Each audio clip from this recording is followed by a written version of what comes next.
All right, and we're live on YouTube as well. There we go. We got our instant VOD being recorded on YouTube right now. Perfect. Hello, everybody. That's right. I'm still gonna. Oh, hold on. My bad. I was on the wrong sheet. I was on the wrong scene for a moment. Oh, that's loud. That's a little bit better. Nah, women are still gay for Edgeworth. Also, hi, YouTube. Yeah, everybody say hi to YouTube. I'm still gonna be reading the Twitch chat. There's only one chat that I can read, and that's you guys, and that's what I'll be doing. But yeah, why do I sound so muffled to myself? I'm sure that it's not a problem on the stream.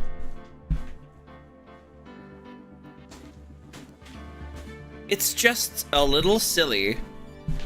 Just a little. Sometimes I sound different to myself, like through the monitoring. It's kind of weird. I don't know what it is. It's on the right. It's on the right setting. Is the de-esser just working overtime?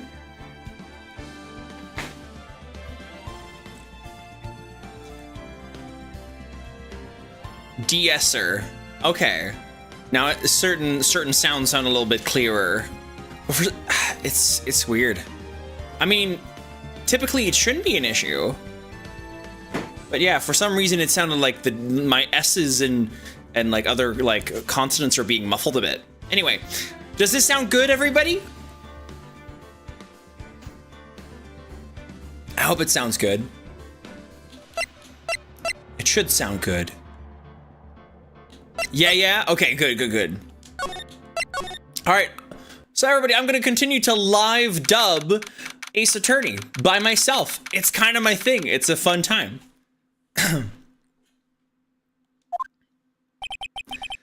Adrian did it? Adrian did it? That's what it looks like.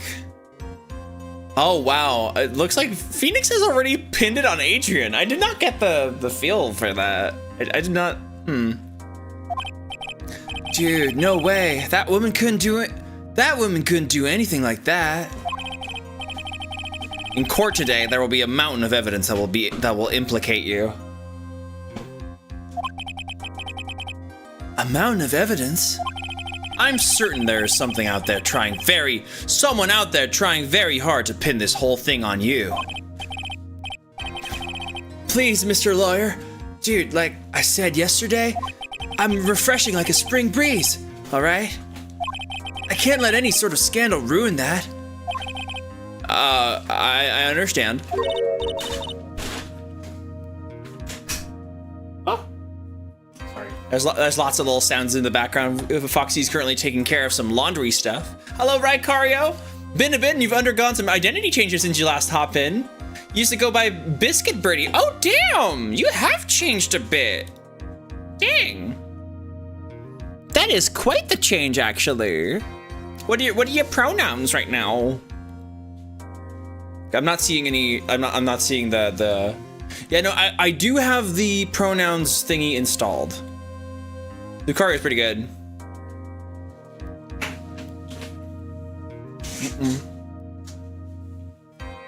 Hey, she, but you've been very fluid lately. I've been getting that feeling. Oh, there you go. There's the keys. I remember you like having like changes like in how you felt about your Sona as well. But yeah, I feel that it's good that you like can continue to find comfort in your characters. Listening to the boiled one sing. What do you mean the boiled? What are you talking about? Just the two of us?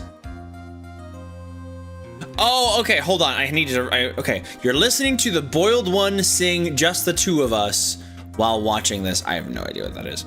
Might just say fucking go full any pronouns at the moment. It feels like you wake up with something mask or femme or NB leaning and everything in between. It's hard to keep track. Right, Cario, might it be like Because, like, it doesn't have to be at all, but it might be interesting to look into, like, plurality and see if there's anything there. It doesn't have to be, but, you know.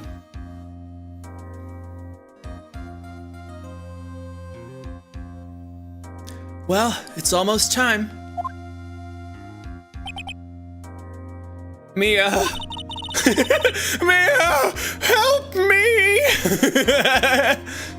We must get a complete acquittal today. I know, but I can't focus on Maya's situation right now. Or Pearl's either. No matter what, I have to focus on winning this case by the end of the day. Indeed. Well, let's get going. It's him. This is right. Good morning. Good morning. This is it, Mr. Attorney. The day of the trial. Oh, okay, Ricario. Okay, you are plural. Okay, referring more so to yourself. Most of your alters are internal, with a few exceptions here and there. Oh, neat. Okay, cool. Maya, she's unharmed, right? Well, when I checked on her earlier this morning, she seemed a bit, how shall we say, tired. Don't worry. People don't die that easily. Besides, what you really should be concentrating on is winning today's trial. Grr. For my sake as well as yours, you must win today's trial. Which is why I sent you a little present this morning. Present? What in the world would you want to give me? You'll figure it out once the trial starts. And even if you don't like my gift, I expect you to graciously accept it and win the day's contest, if you please. Hi, girlfriend. What you doing? Oh, down there. That's that's the white one. The white laundry detergent. There you go. And even if you don't like my gift, I still expect you to comment and subscribe. My gosh. There are a few who front, but it's very rare. But yeah, Lucario and Gender go burr. I see. Yeah, a trial is not a contest. Like, this is not just a game. I see your message twice. Yeah, no, I don't know the boiled one, yeah.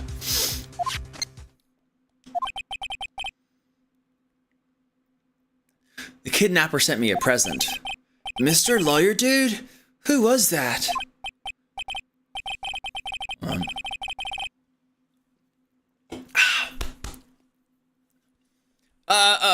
No one. It has nothing to do with you, so forget you heard anything.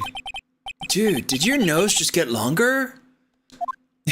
You just fucking lied to my face, dude. It's kind of like, I already know what's going on. Hehe.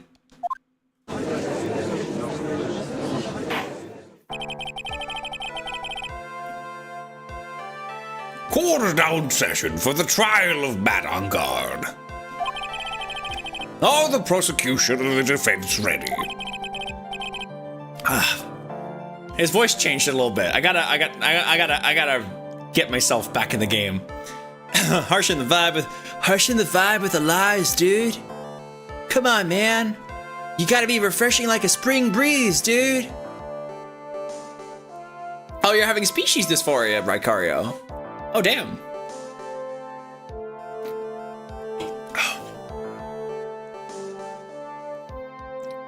The defense is ready, Your Honor. I say, Mr. Wright, what happened to Miss Von Karma? I don't know, Your Honor. Why are you getting mad at me? Your Honor? Please be quiet, bailiff. Court is in session. If you must tell me something, please keep it brief. Now then, what is it? Prosecutor Von Karma has... This morning, Miss Von Karma was shot by an unknown gunman. What? Shot? Somehow, I think this is the present that man was talking about. His present? What's up, girly? Are you okay? Yeah. Okay. Hi, Lovey. Hi. I love seeing you.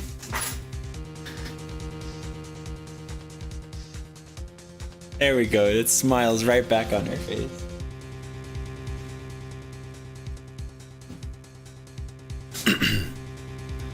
Ms. Von Karma is one of the top prosecutors in the country at the moment. If she were to disappear, it would be to your advantage. This is totally insane! Miss Von Karma, is she alright? I don't have that answer. She is alive and in stable condition. That's good. Phew! You're... I thought he'd show up. Your Honor, due to the circumstances, Ms. Franziska von Karma cannot appear in court today. I, Miles Edgeworth, will be taking her place. Even though if that's what were to happen, they'd have to, like, extend. They definitely have to postpone the trial. It's like, you didn't win the trial. Yeah, what was I supposed to do? You shot the prosecutor.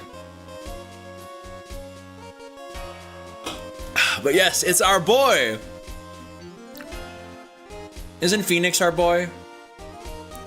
I mean, Edgeworth is great, absolutely, but I thought Phoenix was our boy.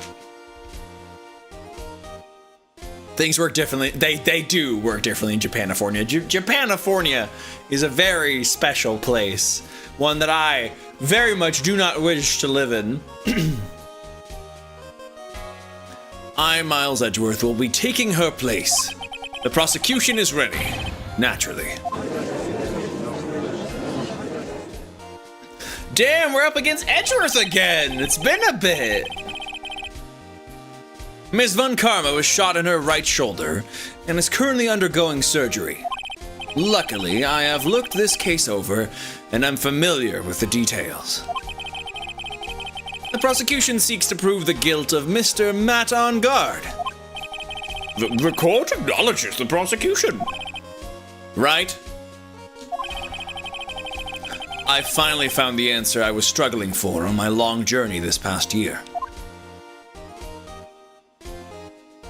By the time this case comes to an end, you too will know the answer. Now then, the prosecution would like to call its first witness.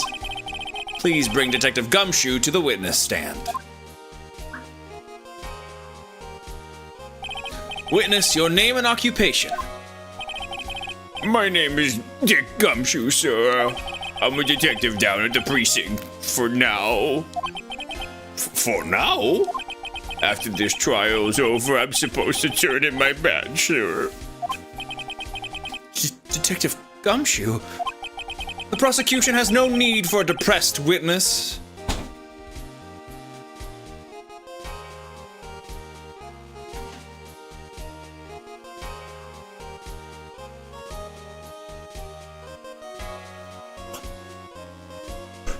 Edgeworth is best! Edgeworth is worst!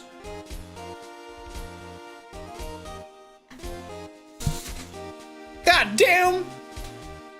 You can't be doing that to my boy Gumshoe!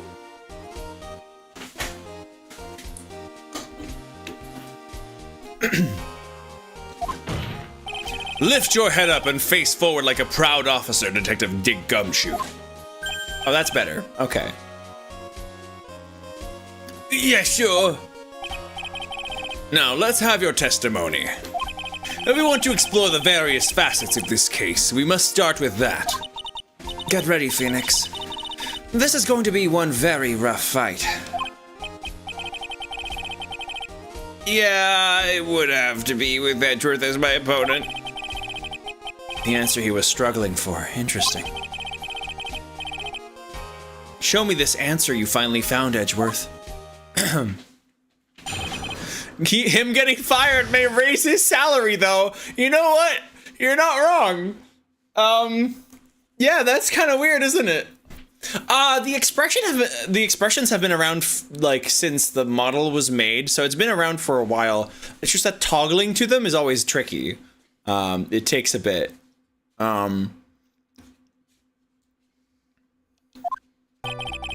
This murder happened after the Hero of Heroes Award ceremony, sir.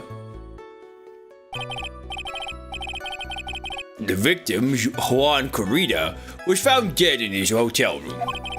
After looking into the cause of death, we believe he was definitely murdered, sir. At first, we thought there was something suspicious about the empty guitar case. However, we later found that the guitar case had nothing to do with the murder. That's a great find. I guess. Static, yeah, it used to be that way, but like the thing is, it's just never stable enough. Yeah. Isn't it going to be updated soon as part of the Subathon goals? Did it already happen? Oh, that's going to take some time because that's going to be like a complete like replacement of the model. Like that's in the works. I have been working on the turnaround for that. So yeah, but it's gonna take a bit for that to be made. Yes, sir. Both the victim and the defendant went alone to their room, sir. I see. Mr. Wright, you may begin your cross-examination.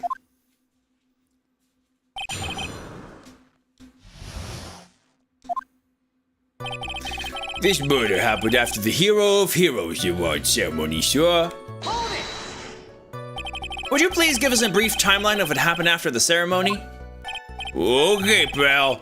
The ceremony started at 6 p.m., ended around 8 p.m., and then there was a short break.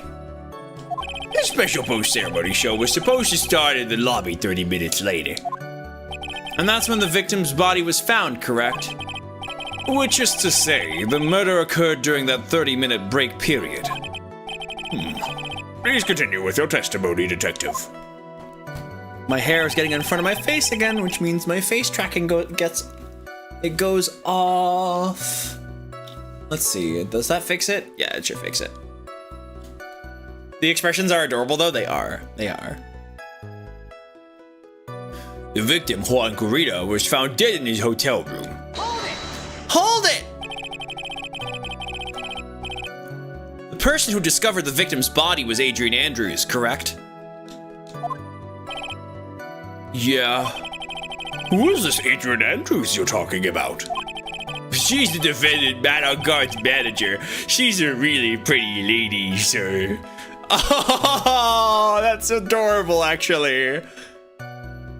Like that's so pure. It's not just like ew perfect. No, this is someone who's just like captured by a girl and just had to say it while mentioning her. That's adorable. Oh my gosh, I love that. Oh my god. He is a pure good boy. That's so awesome. I love it. Oh my gosh. Let me see. There was something I wanted to look at. I think everything's good.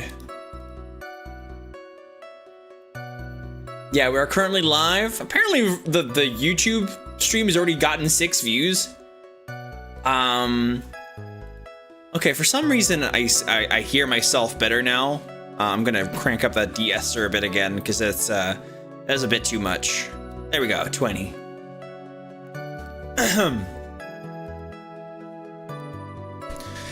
Oh yeah, with Maggie Bird, that's precious. That's absolutely precious. Yes.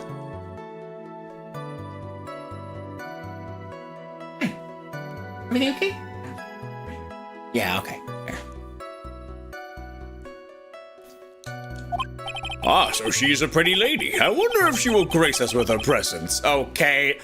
All right, Judge. That's kind of like a questionable thing again. When the post-ceremony show was about to start, she went to get Mr. Ungard. After visiting his room, She went to get to the victim's room. Victim's room to get it for the show, sir. I see. And that's when she found the victim's body. Wait a minute, so that's actually kind of... Why did she go to Karita's room? She's Matt on Guard's manager. I mean, I think I know why, but it doesn't make sense from this point. There are things happening that are unsavory. Anyway. We believe he was definitely murdered, sir. He's a big doofy bear. We love our Gumshoe. Right, everybody?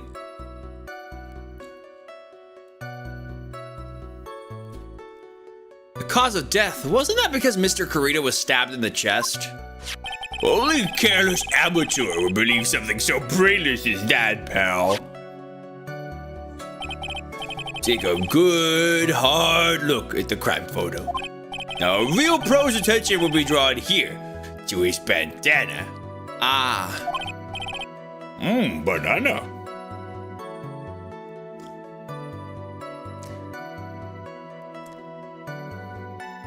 Origin of the minions right here.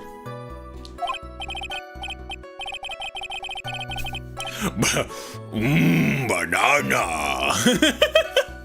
I kind of want to play Donkey Kong 64. I heard there's a mod that like allows you to hot swap between the characters. That actually would make it really, really fun. His bandana, sir. It's a thing that's wrapped tightly around his neck, sir. Ah, yes, I see. His banana-scented bandana. Then what about the knife? He's just like, moving on. Help. It seems to have been stuck in the victim's chest on purpose after his death. Ah. Wait, so that was planted with Matt on Guard's fingerprints on it. So he's getting framed. Okay. That's good. At first, we thought there was something suspicious about the empty guitar case. And why did you think that? Because it was empty, pal. The Jammin' Ninja doesn't go anywhere without his bright red guitar. I know, because I watch every single episode. We couldn't find it anywhere at the scene of the crime. Oh, then, how about this theory? Oh, I'm on it. I'm detective judge on the case. A fan really wanted the guitar and did the crime to get it. How's that? We thought of that too, but the only fingerprints on the guitar case were the victims. Only the victims, huh? I see. So much for my theory, then. Thank you, Judge. Very cool. However, we later found that the guitar case had nothing to do with the murder. What convinced you that it had nothing to do with the case? The guitar wasn't at the Gatewater Hotel that night. Well then, where was it? The bright red guitar was eventually found at the TV studio. The victim, Juan Corrida, had apparently only taken the case with him, sir. So you mean he forgot to put the guitar inside the case? Yes, sir. Even when he was on stage for the ceremony, he didn't have his guitar. So the guitar case was empty even before he got to the hotel. Yeah, that's right. So it really had nothing to do with the case after all. I believe that is enough. First, the victim was choked to death with his bandana. And then, after the victim was dead, the killer deliberately stabbed him with a knife. Which brings me to my next point. Why then did the police arrest Matt on Guard? Because there was a reason enough to suspect him. Here it comes. Looks like Edgeworth's back in full swing. Very well, Detective Gumshoe, please testify about this matter. Yes, sure.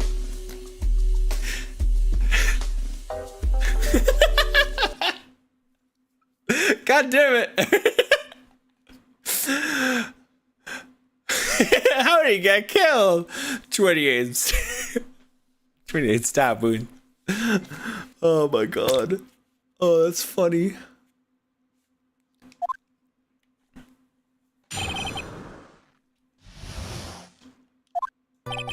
Banagon and Huacorita were huge rivals with each other. They each thought the other guy was in his way. That's motive enough in my book.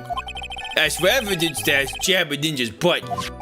It was ripped off the ninja's costume and found in the Mr. Angard's Hakama.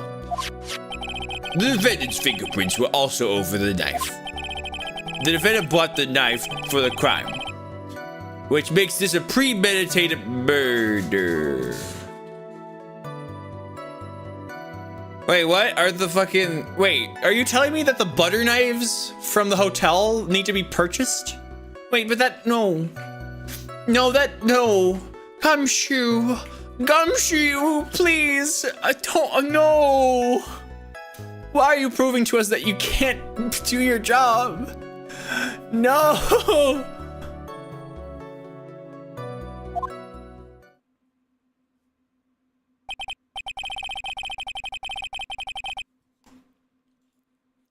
Also, I don't think I said hi to Tal. Tal, how you doing? I hope you're doing good.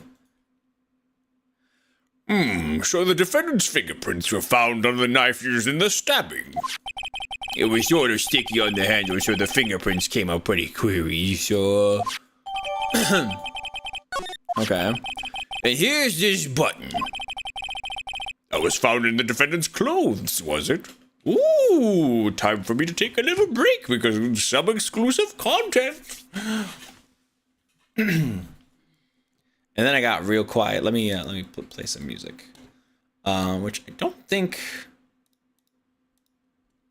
I've set that up.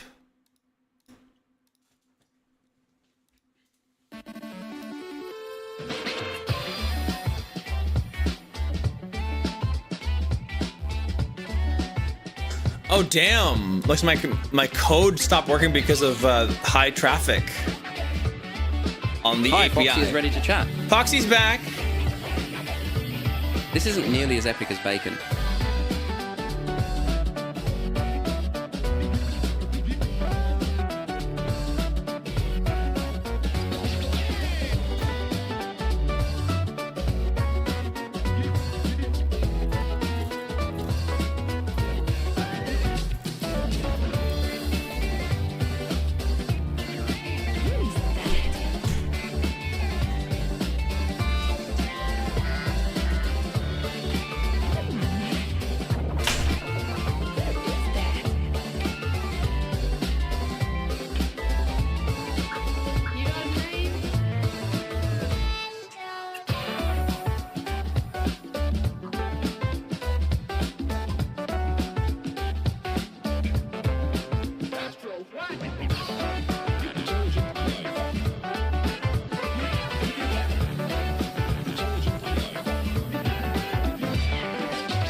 Get this. Could you take a second?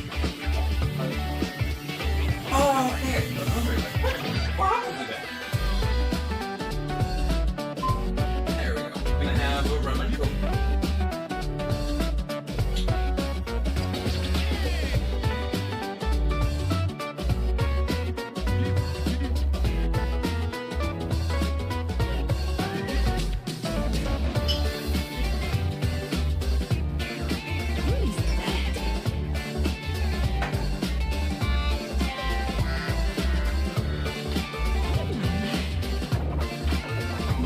definitely want to say before like when we're doing it together and that drunk driving stream.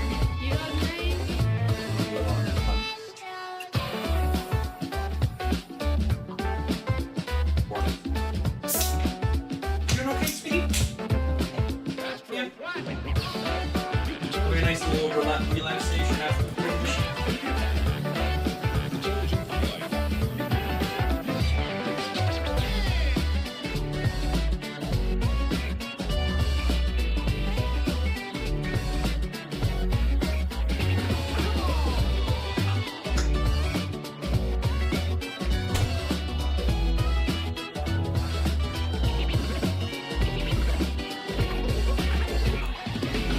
Coke from a can, these Cokes taste differently. They're good there. Yeah, I should have gotten from the bottle. Really? Because it tastes like what I said. More like a Coke Zero.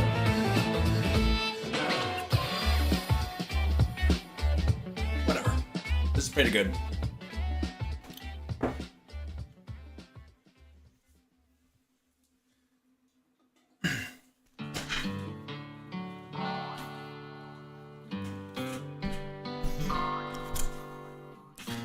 I need to continue playing the Apollo Justice trilogy? Oh, yeah. Oh, these weren't shuffled at all. That's funny. Have a little bit of these fries. But yeah, Funny Ham, and to anybody else, we take a break whenever there's ads. We do like 3 minutes of ads every hour. That way there's a long amount of time that we can play, and then we take a little break. So that's really nice. Yeah.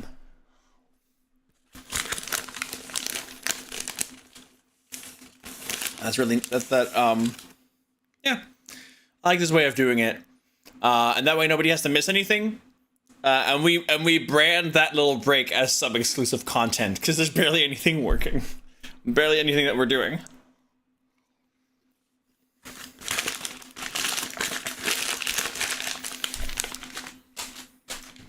All right.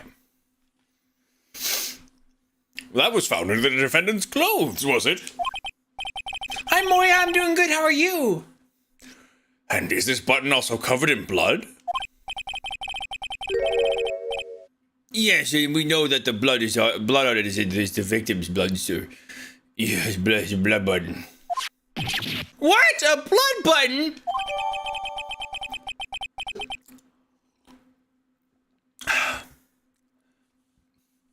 Oh yeah, there's so much to play Unimi. Gosh. Also the Great Ace Attorney Chronicles is amazing. Yeah. All of this points very clearly to the defendant, doesn't it? Yes, it most certainly does. Your Honor, ready to give in yet, right? I'll find the hole in your argument somehow. Oh, that's right. It's in your butt. Ha ha. Right, what the fuck are you? We're in a court.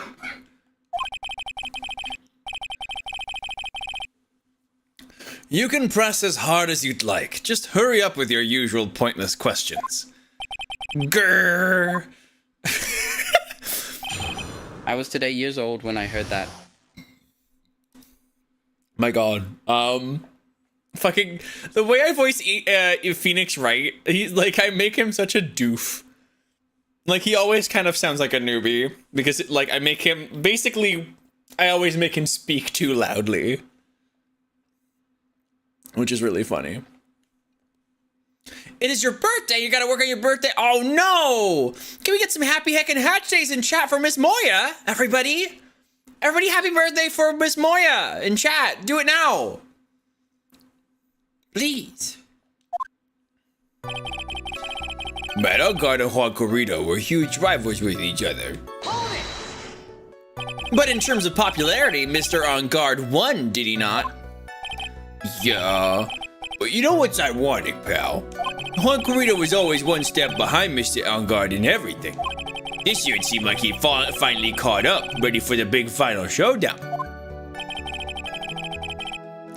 But Mr. Kurita lost the Grand Prix in the end. That is too bad. He must have been pretty downhearted after losing. They each thought the other guy was in his way. That's motive enough in my book. No, Mr. On Guard was winning that contest. Is BB down/gone? BB's taking a little vacation. In the meantime, you can ask questions to Foxy. And she'll answer in a very her way.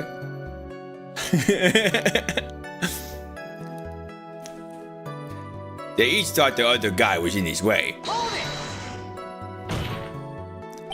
Wait just 1 second here. Mr. On Guard was... Foxy, what did you do with BB? You gotta respect it. You gotta respect it. Mr. On Guard was beating Mr. Kurita in the popularity polls. Well, yeah, I guess, but... Which means that in the defendant's eyes, the victim was not a rival at all. Which means he had no motive to kill at all. Yes, I quite agree. Well, Detective, it's not, well, I guess if you put it that way, then yeah, the defendant would have had no motive. Detective, I'm beginning to see why you were fired. No, not you too, Mr. Edwards, sir. That... I look forward to your pension negotiations. No! Now, Detective, let's continue with the testimony. No, not my poor pension, too. Detective, if you value your money, I suggest you proceed. Yes, sir. We could talk about my pension later, sir. What about what I was saying? Hello, anyone? It just got pressed away. All that they did was, I can see why you were fired. There was no actual reason given. Isaiah Button, it is 100% inspired by ReactBot. And I will say it, like a good amount of phrases were actually taken from ReactBot. That's what I've been saying. Like a huge shout out from to Jack's films. And we turned it into FoxyBot because it kind of just fits her style of humor, and it's been an amazing addition to the stream.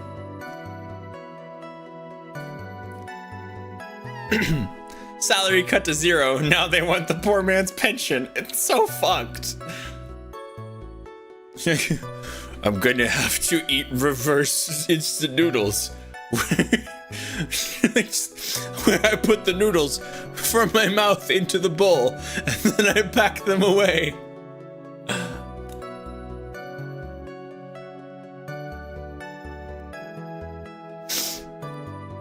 He's having... No, not ice soup! No! Oh my gosh, poor guy. Mr. Stark, I don't feel so good. Oh my gosh. Oh, I got Pit. Damn. As for evidence, there's the Jabba Ninja's button. Do you have any proof that that button belonged to the victim? Oh, what do you mean, pal? Oh, let me put it this way. I'm asking you if you have any evidence to back up your claim that this button was ripped off of the Jammin' Ninja's costume. Oh, but can't you just tell by just looking at it? And the victim's blood is on it. Anyone could have smeared that blood on there afterward. Mr. Edwards, help me, sir. All right, I knew it had to be this piece of evidence. Now to reel this one in.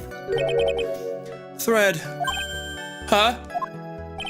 The button was attached to the costume by a thread, obviously. And that thread snapped when the button was torn off.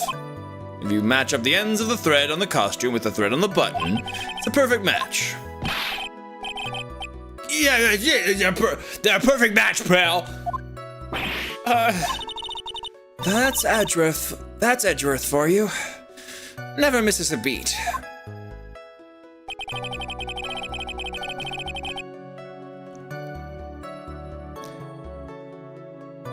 It was ripped off the ninja costume and found in the Mr. On Guard's Hakama.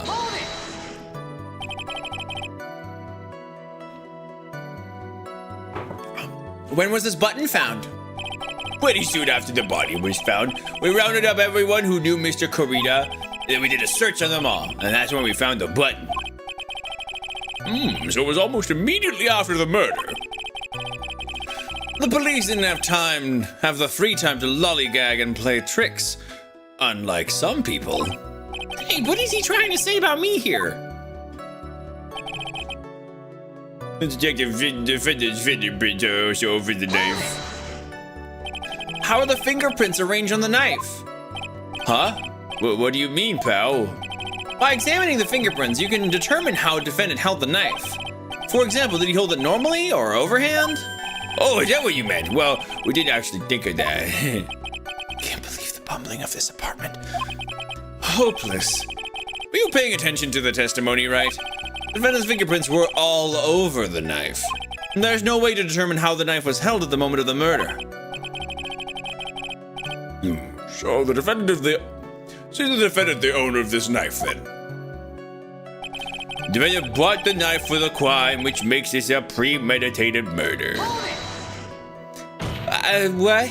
There's no way this was a premeditated murder, even if he bought the knife. Sorry, pal, it's just a pocket knife. It doesn't fold, so it's not great for walking around with either. Which is why would it be? Well, this is not good. The prosecution can prove it was a premeditated murder. We're done for. Phoenix. Yes? There's something very interesting about what the detective said just now. Think carefully before it's just too late. A button covered in the victim's blood and a knife with On Guard's fingerprints. Be grateful. If the judge were more rash, he would have already pounded his gavel in closing. We're still in a world of trouble. Well, before any battle, you must first find your enemy's weakness. Well, let's find the weakness in this testimony, no matter how small it may be, okay, Phoenix? Alright, so...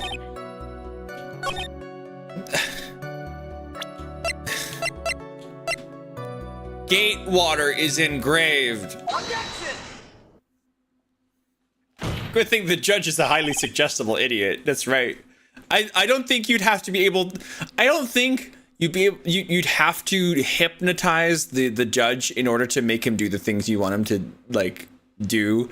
I think you can just tell the judge to bark and he'll go woof.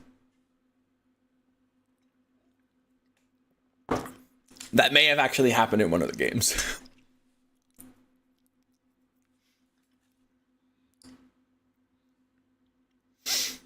That was the first thing I hear, and I do not disagree. It's true. Hi, Safi. How you doing? Yeah, no, it wouldn't surprise me. Wait a second. What? So the basis of your argument that this was a premeditated murder is simply that my client bought a knife beforehand? That's right, pal. The defendant did not buy this knife. Huh? That's some Skibidi Ohio Riz right there. That's some Skibbity Ohio Riz right there. I agree, Foxy. Take a good look at the handle of this knife, and you'll see what I'm talking about. Whoa. There's Gatewater seal. It has a Gatewater seal set into the handle. Gatewater? Oh, I think I've heard that name somewhere before. That's the name of the hotel, the Gatewater Hotel. Uh-oh. The murder knife was actually property of the hotel.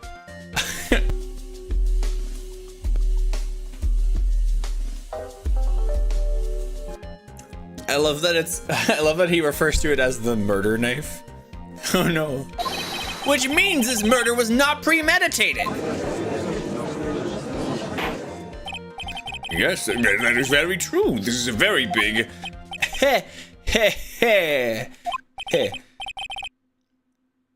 What is it, Mr. Edgeworth? I'm sorry, but the defense is simply too careless. What?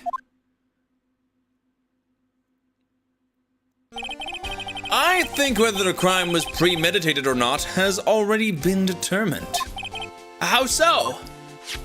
I admit this knife is hotel property. There's no one currently on the police force that is dumb enough not to realize this. But I didn't. Oh.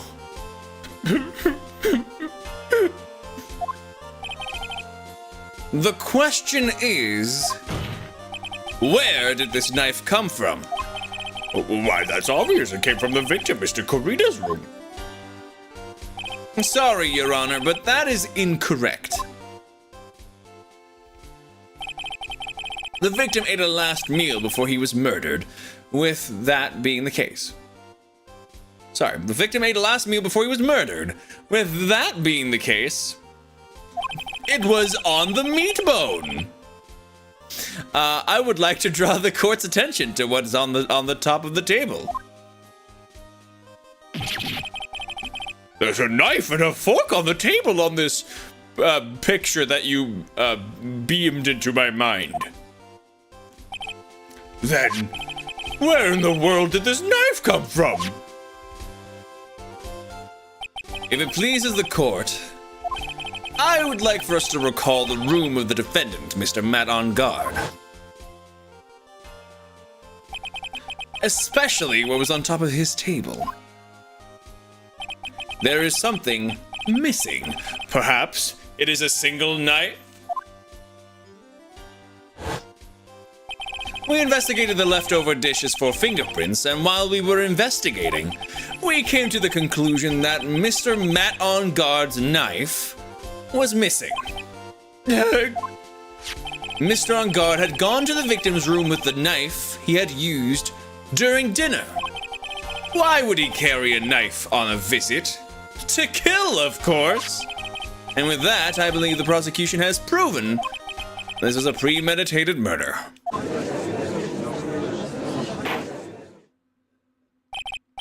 Amazing, Mr. Edgeworth. Absolutely brilliant. A brilliantly clear deduction. It seems like Edgeworth had this planned from the very beginning. This must be one of those traps, and I just walked headlong into it. Ah, yes! I love my courtroom traps. My favorite. A murder weapon with fingerprints and a button from the victim's costume. There is quite a sizable amount of evidence here. I can safely say that any further deliberation is a waste of your honor's time. Yeah, they were talking about traps in the courtroom. You know, the traps that Edgeworth places for Phoenix. Because that makes sense. We're kind of trapped. Well, we're not talking about people. Let's make that honest. That's not a word I would say in that sense. No. That is sadly a little bit a bit of a problematic word. Like a stick propping up a box. There is a box with a piece of string. Let me get under it. He said that it is very clearly a premeditated murder because the knife was taken from his room. I can safely say that any further deliberation is a waste of your honor's time. Although, I wouldn't mind if the defense were to present evidence not yet shown to the court. Evidence not yet shown. He means evidence that the court hasn't seen yet. In other words, new evidence. Whoa! Is that what words mean? God damn!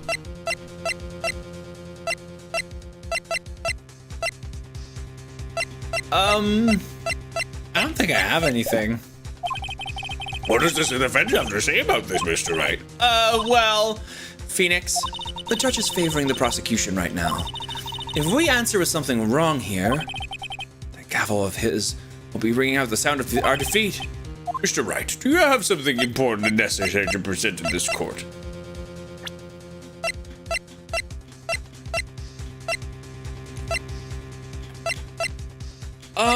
We got the water. on the thing. Wine glass. What about that? What about the wine glass? Actually, I do. There is one piece of evidence that catches my attention.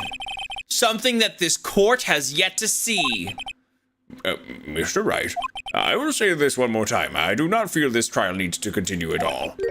However, I'm giving you one chance. And only one. Oh my god, that's amazing. No! I need the blush!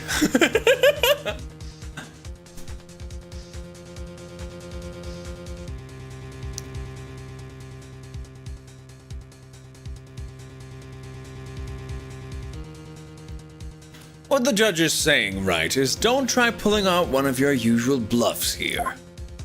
If I mess this up, it's curtains for all of us. Who?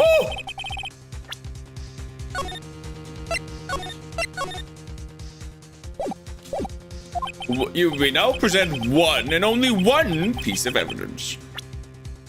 Now then, what is this important evidence that you must show to the court? This glass of tomato juice, it's really tasty. This is a wine glass, is it not? Please look at the photo of the crime scene one more time. The scene is a mess because of the victim's struggle against the assailant. The vase was broken, his makeup is all over the floor. These are all things that were at one point sitting on top of the dresser. Well, yes, I see your point. However, this glass that is sitting on top of the dresser is mysteriously untouched. The only thing that had not fallen over, along with everything else, is this wine glass. This piece of evidence is more than strange enough to warrant further consideration. Well, what do you all have to say? Well, yes, it is a little peculiar. Yes, isn't it? I thought it was. You can stop looking at me with those puppy dog eyes of yours now. Mr. Edgeworth? What is it, Your Honor? Your opinion? You don't need my opinion, because there is no special meaning to that glass. What? It's safe to say that the glass was set there after the crime took place. By the person who discovered the body, Adrian Andrews, for example. She could have easily been so shocked that she set the glass down without thinking. It does sound very plausible, Mr. Wright. Could Miss Andrews really have set that glass down without thinking? There's no way! If I appear to be weak here, the trial is over. I can look for my proof later. For now, I should trust my instinct and point with certainty. Sorry, Phoenix got a little weird there. The alcohol might be hitting a little bit. This will be a funny dub. They might just fall for it, if you're thought-provoking enough. The defense would like to challenge the prosecution's theory. We would like to see something that proves it was Miss Andrews who set the cup on the table. Ooh, you've turned the situation on its head yet again, as usual. Eat popcorn. Mr. Edgeworth, do you have... I feel violated. Oh, I'm sorry. Mr. Edgeworth, do you have any proof to back up your claim? There's no way he has any. He's just bluffing. Unlike Mr. Wright, I never say anything unless I have the evidence to support it. Oh, what? You're not thinking hard enough today, right? Did you think this wine glass escaped my notice? Then, of course it has been thoroughly inspected.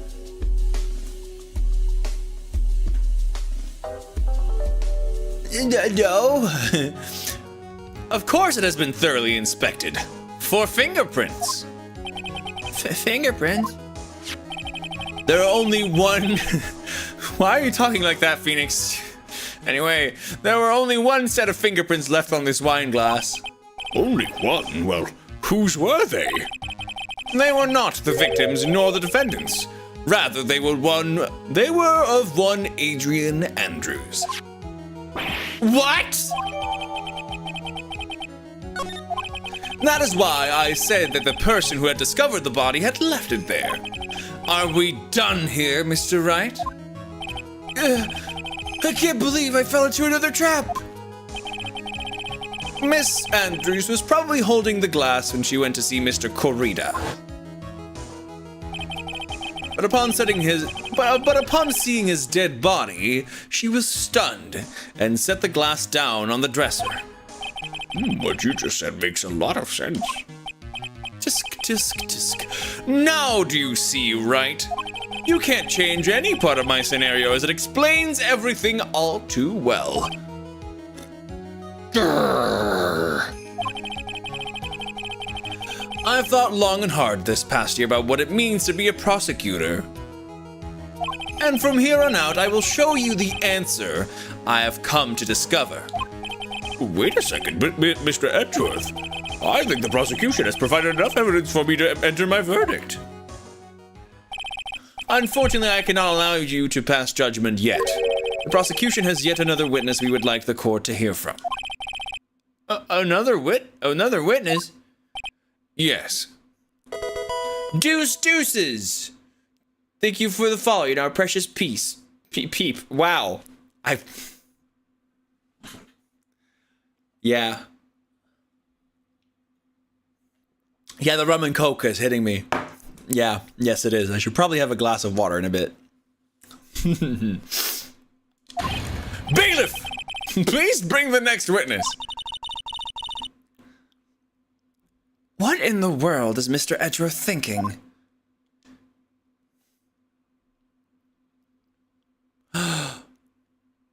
Now then, witness, please state your name and occupation. Witness, your name and occupation, please. Good. Gotcha. Oh, I know what happened to that calm composure you had earlier. Oh, Edgy boy, it's been what, a year since we last met, hasn't it? You should be more happy to see me. I saw the report with own testimony, but who knew that under that helmet, it was the Wicked Witch of the witness stand?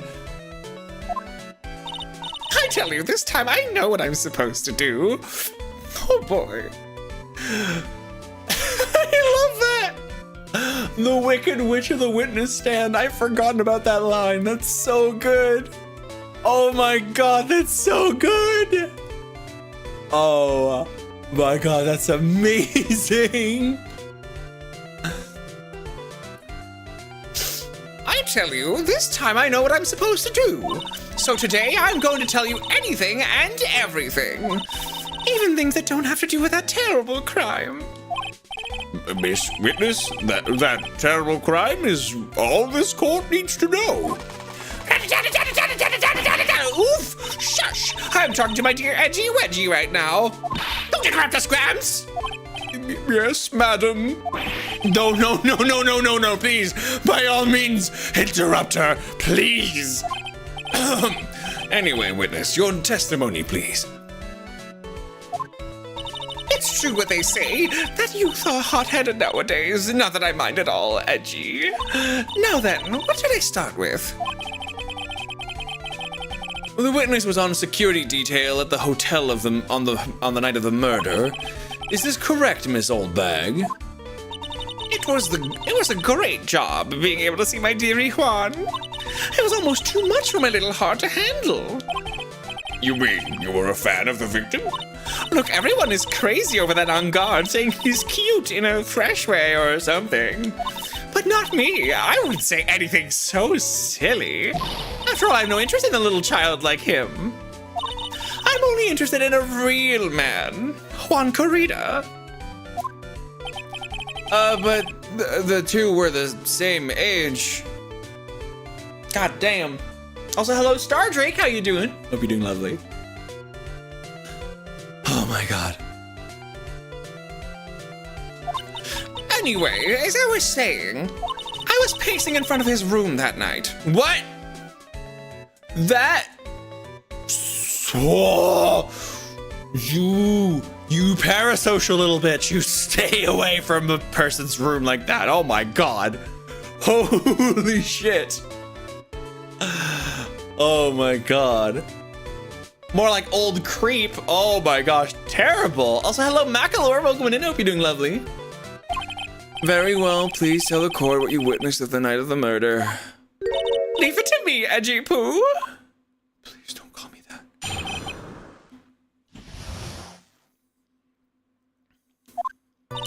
Anyway, after the ceremony, I went to pace around in the hallway in front of his room. Sorry. That was something I was interested in finding out, you know. Well, since I was on the job, I made sure to keep a good eye out the whole time. That's when someone showed up. It was a man coming out of the poor Juan's room. He was on guard, Matt on guard. He was trying to sneak his way out of Juan's room.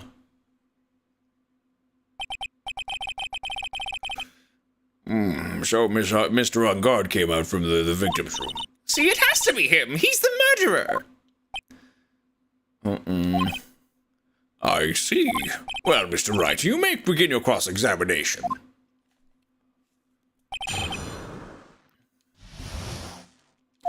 Alright. Old fart. Old fart bag. That's such a good joke. Man, comedic genius. Anyway, after the ceremony, I went to pace around in the hallway in the front of his room.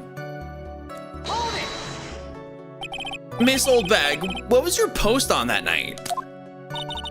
The lobby. I was supposed to help set up the stage for that trifling show. But I refused to help. I'll have you know, it was for that lead-headed samurai show. I even took out a few of the nails. Maybe it was a good thing the show didn't go on. Besides, that manager with the glasses seemed to be working hard at it without me. Did she sabotage the fucking stage so it would collapse? Did she just reveal that? Holy shit! This fucking person!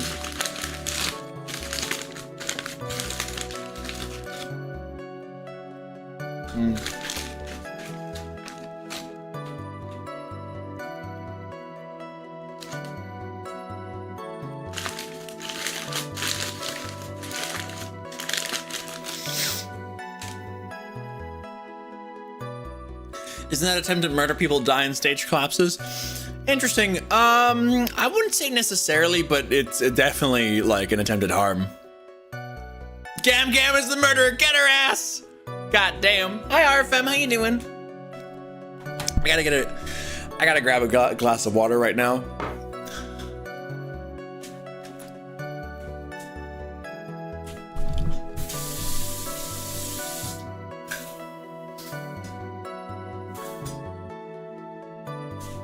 Damn, this single rum and coke got me pretty hard. I think doing that idea of a drunk driving stream by playing Euro Truck Simulator, I think that's gonna be a fairly simple idea to make work.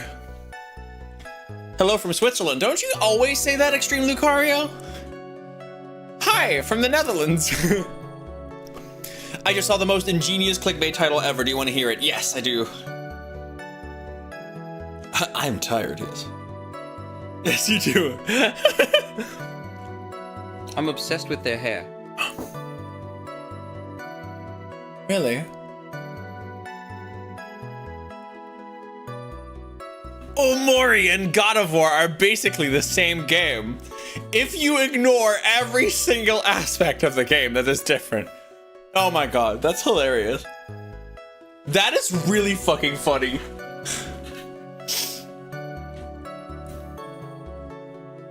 Oh my god. Yeah, that's how you get people clicking on your article for sure.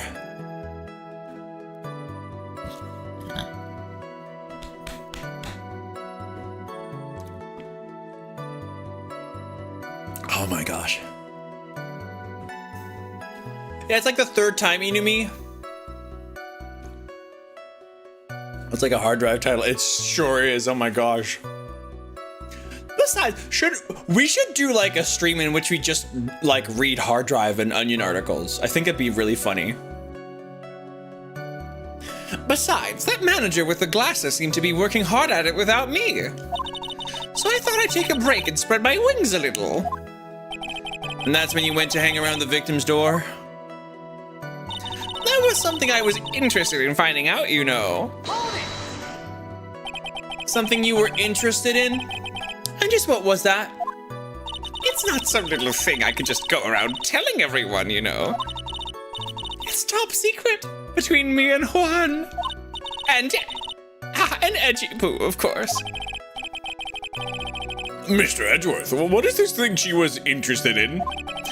I have no idea. I despise gossip, Your Honor. But should it prove relevant, we can always have it appended to her testimony later. Looks like we should enforce it right now. And did the witness stay in the vicinity of the victim's door the entire time? Spectacle fighter, is that what they're called? What? God of War is the Omori of spectacle fighters. God of War as a spectacle fighter? Nah, that's Bayonetta. Bayonetta's a spectacle fighter. Like, God of War is definitely not... No. Character action, but doesn't have a style gauge. It's not necessarily about a style gauge. Spectacle fighter is just about it being a visual feast while you're having basically a beat 'em up. It's a spectacle beat 'em up. That's what a spectacle fighter is. A lot of over-the-top fights. More, he can make it bleed. Damn. I'm actually interested in like trying out God of War games. Oh, wait, you know what? The original God of Wars, like the PlayStation God of Wars, could actually be considered a fighting game, like Bayonetta, actually. I think. I've not actually played them, but yeah. Phoenix, right? Ace Attorney is the Morrowind of action RPGs. Wait, no, it's not an action RPG.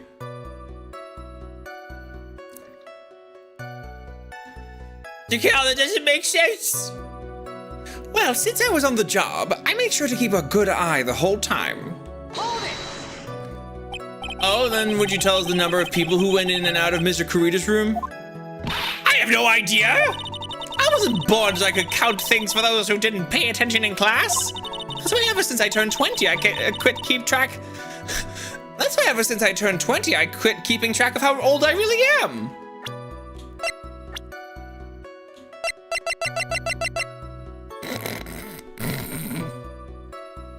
We don't know how old she is. That's hilarious. Yes, well, that would explain why your age was not included in the report. In any case, the witness then saw someone, correct? And that's when someone showed up. It was a man coming out of poor Juan's room. Who in the world was that? I'm not allowed to say. This sort of information has to be carefully guarded from the masses, Sonny. The man that came out of Juan's room, he was...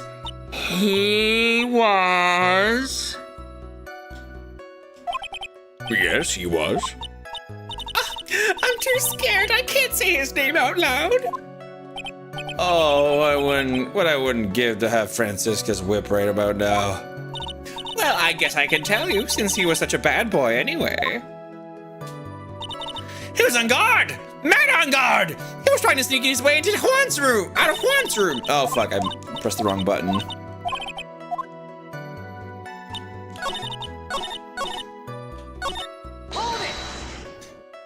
You saw my client? Are you sure about that? Yes, see? Really? Annoying brat! When I say I saw someone, I saw that person! Why do I get a sense of deja vu? Maybe to avoid a repeat of last year, I should delve into this a bit further. The person's face. Please tell the court about the man's face in more detail. You don't need me to tell you about his face. that soft, gentle look in his eyes and his effeminate lips. His right eye covered by silky hair, his sparkling, shining teeth.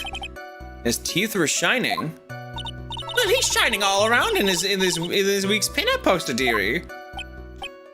This week's pinup? Why do you mean? I mean, I don't care how he looks in this week's issue. Please stay with what you saw that night. What? And God's face is the same no matter where it is, you know, you whippersnapper. So, Mr. Wright, was this testimony just now important or relevant anyway? No. I guess it really wasn't that important after all. Mr. Wright, do you know why we say that time is valuable? If not, I suggest you learn. You've wasted 3 minutes of this woman's youth. That's more valuable than gold to me. Why do I suddenly feel old in the presence of her childish whining? She may not remember things or be mistaken here and there, but I don't think she's lying. That's bad for us, really bad. But that's how the human mind is. It also has the tendency to jump off topic. She's strayed onto a few interesting side topics this time too, hasn't she? That's what makes her a sweet old lady, right? This is because you're not the one that's the questioner. Novi, hi, how you doing?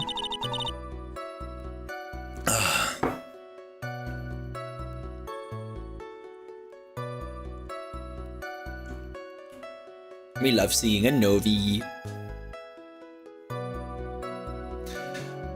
Okay. It was on guard, blah, blah, blah.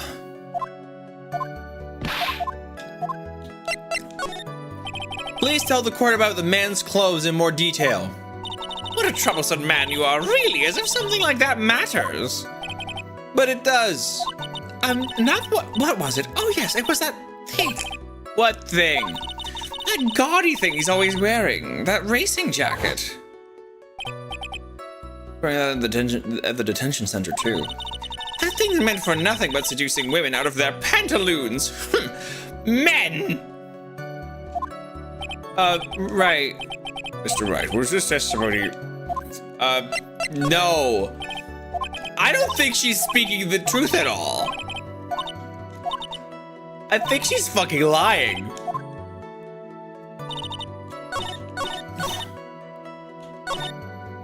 I think she's just like remembering him from other places, but yeah, no, I don't think yeah. Even if we're gonna vibe and watch, sounds like a good time, Novi. Yesy. What was the man you saw carrying? In which hand? His right or his left? Now this is a real mess. I mean, I can't be expected to answer such a vague question. Indeed, please be more specific with your question, Mr. Wright. Sorry. What was the man you saw carrying in his right hand? That's stupid. I wasn't carrying anything in that hand. Then how about his left? Empty. Well, this whole thing has been a lot of nothing.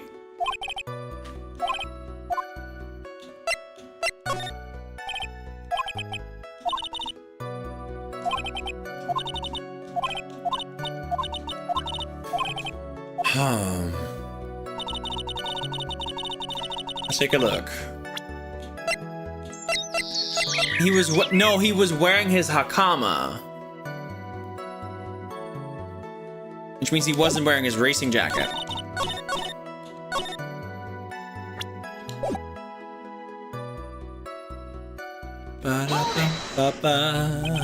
Me when I lick my girlfriend. Uh-oh.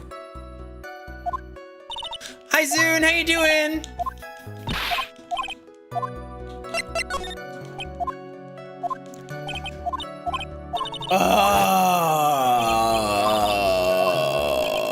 Yes.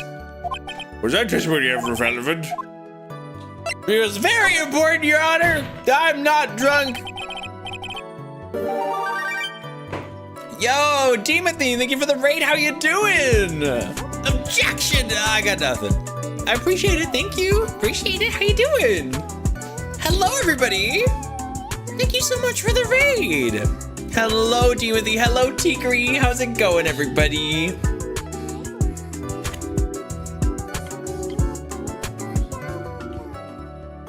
Ooh.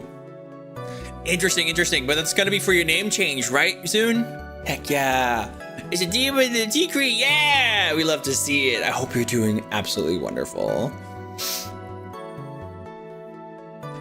Of course it was important, Your Honor! Then perhaps you would like to point out what part of the testimony was important.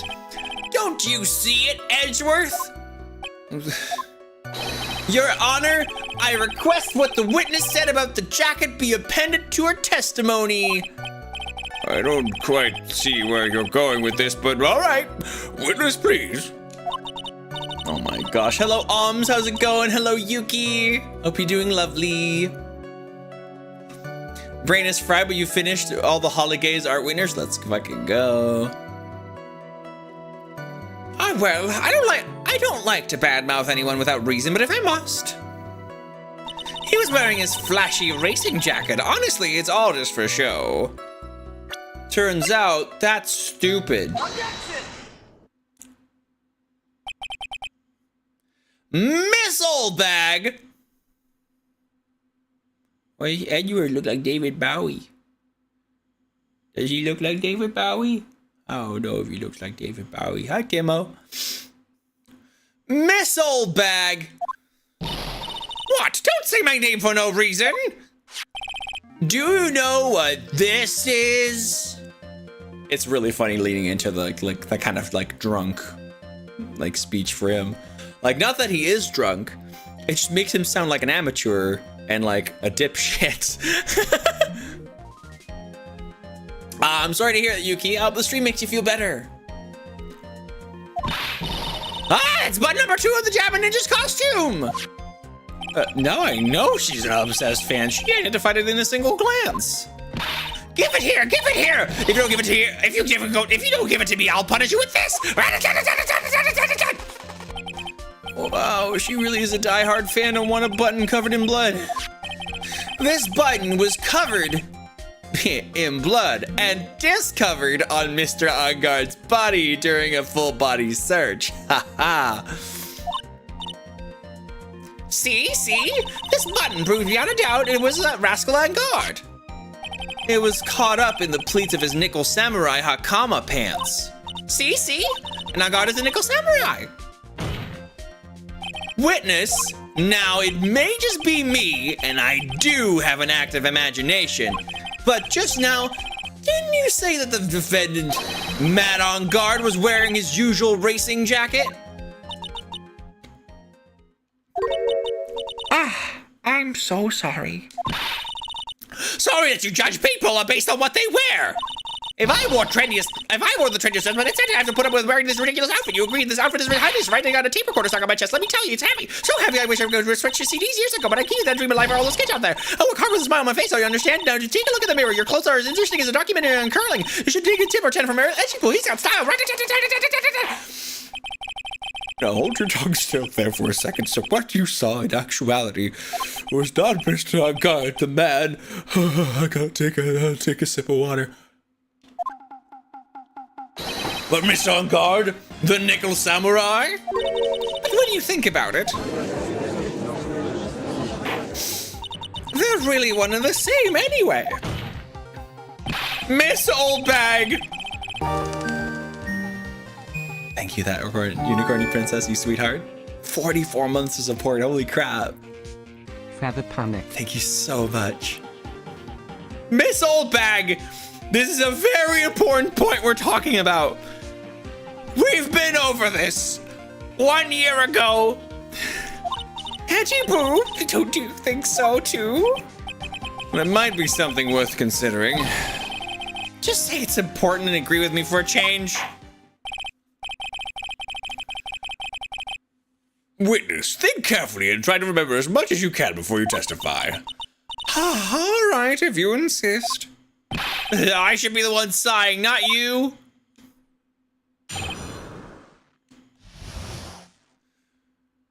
Oh dear. Thank you so much, unicorn princess, you sweetheart. God damn, 44 months. That's like almost a year.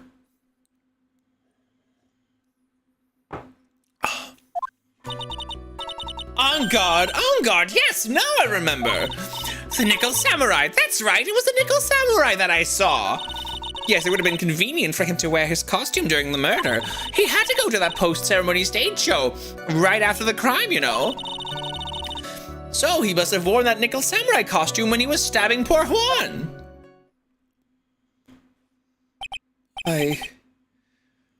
I knew it. I knew you'd say he was inside that costume. What? Did you think there could have been someone else inside that costume? Don't be a bad little boy thinking such rude little things. But the possibility does exist. Ah, you young'uns today, I told you there's no way it was anyone else. How do you know that? Because I said so, and what I say is the truth. She's just as delightful a witness as she was a year ago. Mr. Wright, you may cross-examine the witness. I find it interesting that Edgeworth just like doesn't comment. Edgeworth is just like disengaged completely from this. He's just like, I don't want to deal with this shit. Fuck.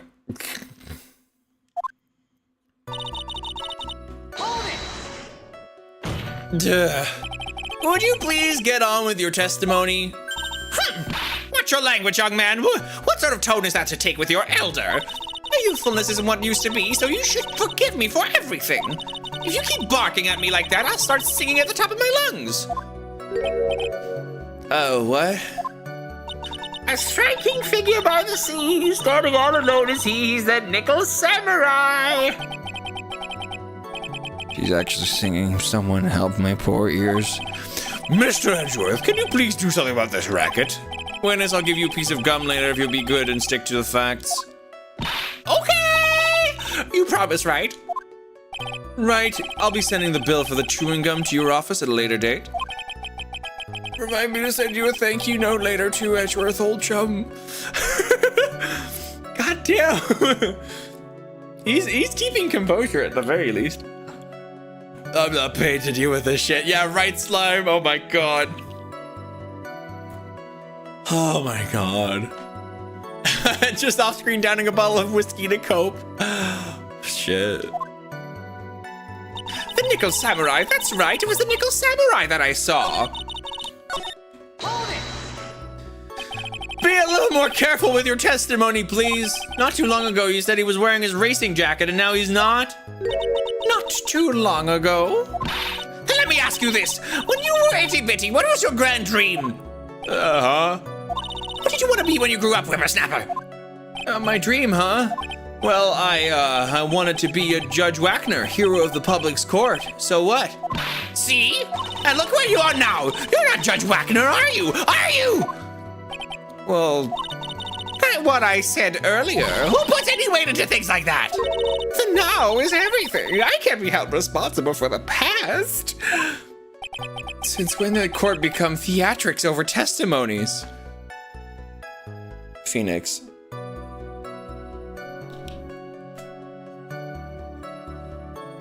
God damn it.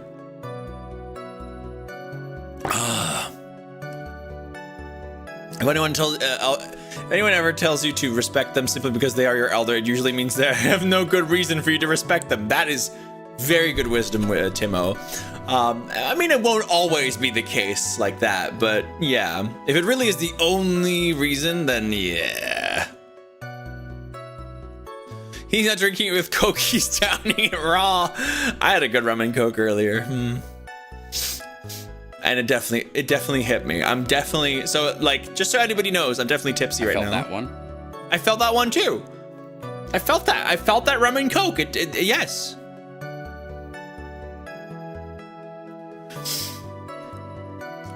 Anyway, all that matters is that man was inside that costume. Isn't that enough?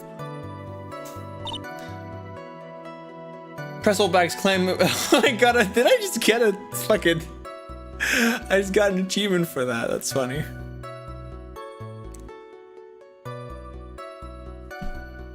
It's like I had a bit of vodka just to take the edge off. Yeah, that's always nice. Just a little bit of. Just take a little edge off the evening, you know? It's nice. Oh my gosh. And why would that be? That That way, no one could see his face, of course. But there's still no advantage for him that I can see. In fact, you would think the costume would make him stand out all the more. You are such an annoying little child. You are such an... Hold on. You are such an annoying child, do you know that? You disagree with everything that I say. I have a glass of water. I'm speaking to that. Isn't that what you're always doing to me? I got it. Maybe it was more troublesome for him to change in and out of his costume. That's fair. Was there anyone else scheduled to appear at the post-ceremony show? Well, all the contestants were supposed to go on stage in a friendly gesture thing. And that included the Jammin' Ninja? Of course it included him.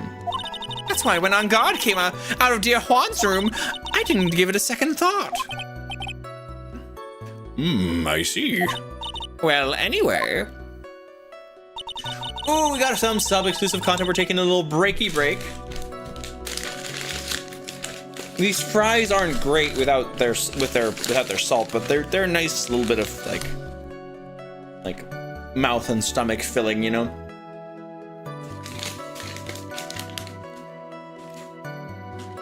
I think alcohol makes me a little munchy.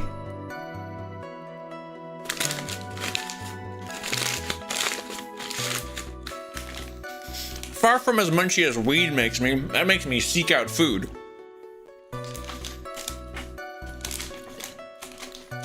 But every now and then it's just like the urge to eat something and have something in my stomach. Booze munchies are real, yeah. Not as big as weed munchies are, that's for sure.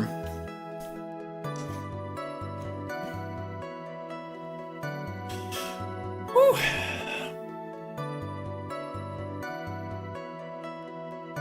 Gosh, this is a fun stream already. We still have plenty of time to go.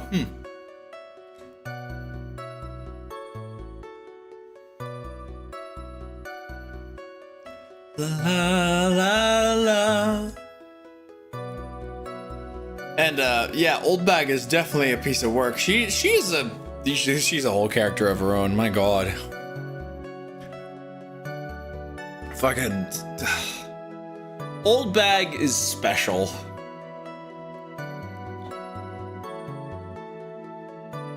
I'm so looking forward to Korean barbecue.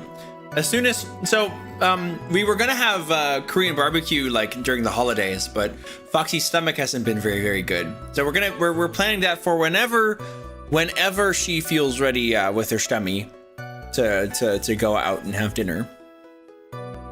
She's been dealing with like stomach problems for a little while now, like a good couple months, and it's not been good.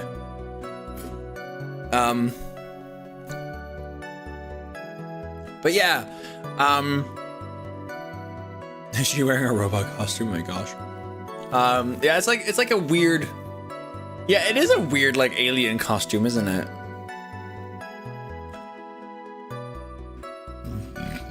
Whew.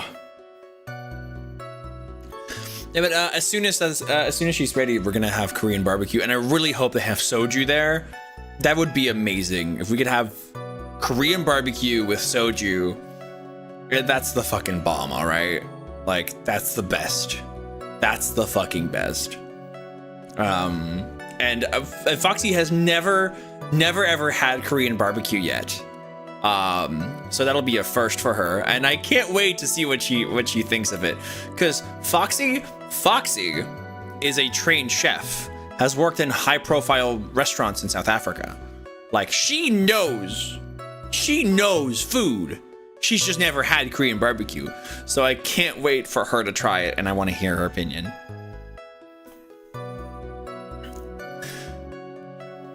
So he must have worn that nickel samurai costume when he was stabbing poor Juan. So let me ask you one last time. The person you saw really was the nickel samurai? As showy as ever. Haven't I been saying that from the very beginning? I ain't throwing the towel yet. You don't need to think too hard on this one. Huh? There's a contradiction in our testimony sitting in plain sight. The question is what that contradiction means for us. Well, I have to figure out what the fuck you're talking about at first, but okay. The Nickel Samurai, it was the Nickel Samurai saw it. Yes, it would have been convenient for him to wear this costume during the murder. He had to go through that post-ceremony stage show right after the crime, you know. He must have worn the Nickel Samurai costume when he was stabbing poor Juan.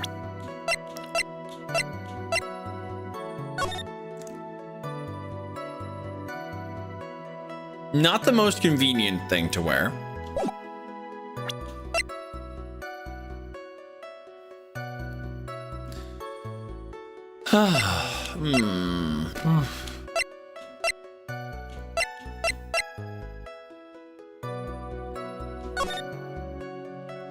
La la la.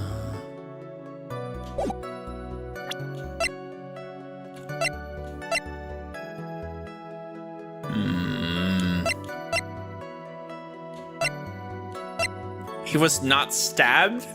He was strangled. Timo. Hi, Timo. Thank you for the follow. Appreciate you.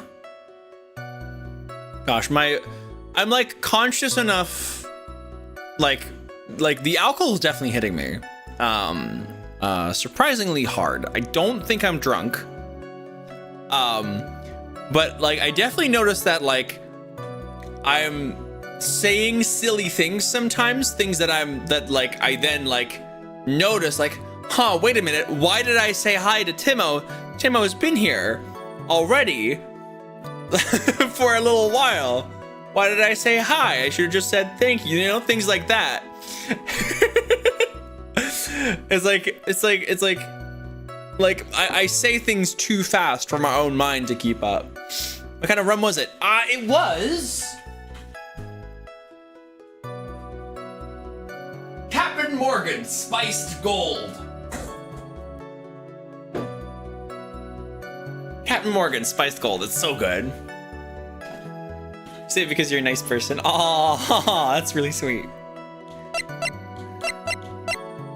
People do say that when someone has alcohol, their real their true self comes out, and I'm just like, hee hee, hi.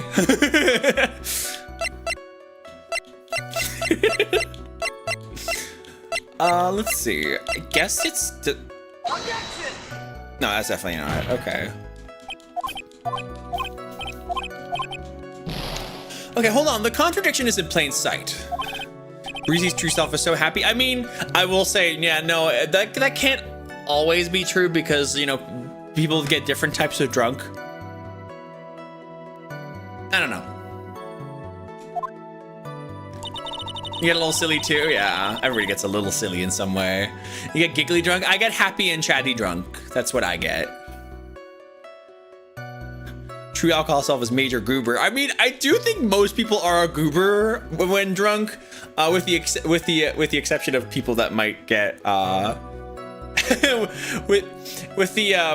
with the exception maybe of people who get like sad drunk. It does bring down the barriers, yeah. So usually like it would make sense for it to be mostly because of like it'd just be the underlying personality and the things that they're like the things that are on their mind that would come out, I guess. Mainly happy or party drunk. I typically just like drink to have a good time. Just like, yeah, so like at a party, never too much, just to have a little bit of fun, you know, recreationally, always responsibly. Same with weed. Like that's just like every now and then recreationally, like on a weekend, you know, on a Friday. Hi Kitsune, how you doing? Foxy doesn't approve.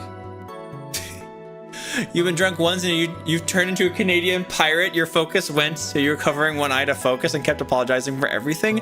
I've not had that. I'm pretty sure I've gotten drunk, but the weird thing is like I am still able to retain focus. Like while I'm still stumbling, I'm able to focus myself enough to take firm steps up and down stairs still. It's interesting. Maybe I've just never gotten past that point, like to being really drunk. But I'm pretty sure I had quite a lot of soju at that time. I'm pretty sure I was just drunk. It was still a weekend habit that started to get stale. Oh, I get that. Yeah, definitely got that. It's a it's a social lubricant for sure. Yeah, no, that definitely helped. It's kind of funny. I was like, kind of like sitting in a corner at during the holidays when me and Foxy went to my parents and the extended family on my mother's side. It was a lovely time.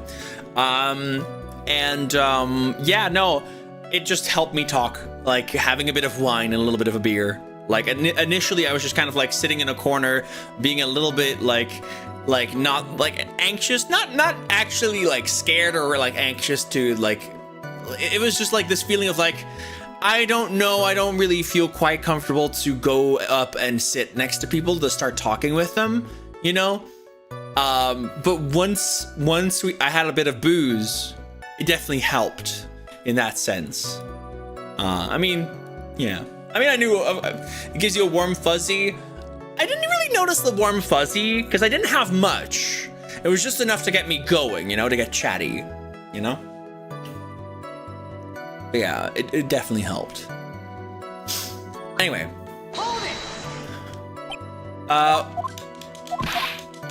Okay, so the contradiction is in plain sight. Hold on. Okay. On guard is now, remember the Nickel Samurai? That's right, it was the Nickel Samurai that I saw. It would have been convenient for him to wear his costume during the murder.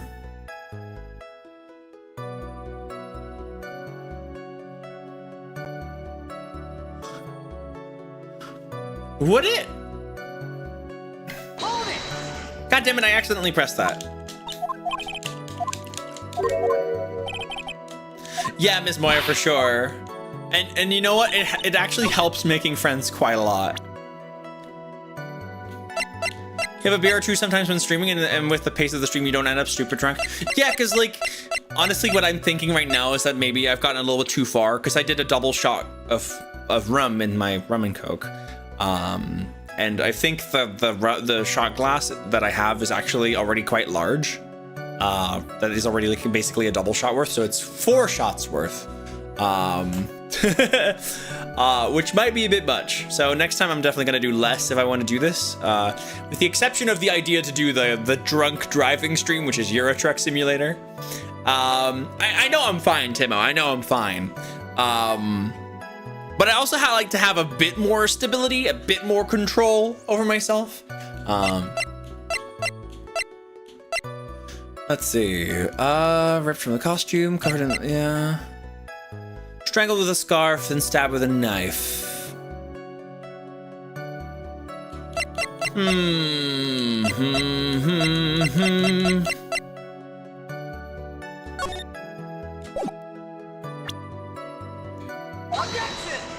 That's also not it.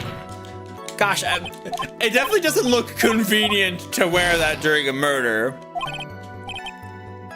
Oh yeah, a game called My Summer Car, yeah, absolutely. Where's the fucking contradiction? It feels like it's the most obvious that it's here. He must have worn the nickel samurai costume when he was stabbing poor Juan.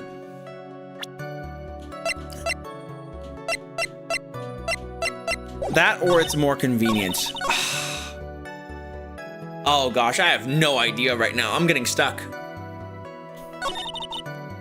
Oh yeah, Hikashiri for sure. Okay. Nickel Samurai is to confess something after the post-ceremony stage show.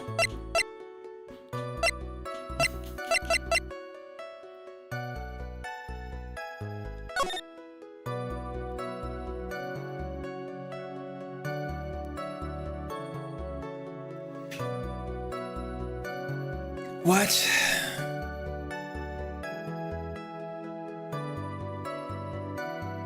I'm actually unsure. I might grab the walkthrough real quick. Honestly, I think I'm gonna. I mean, I might find out that I'm fucking stupid right now, but hey, you know what? Ace Attorney, just raw walkthrough case 4. There we go. Trial.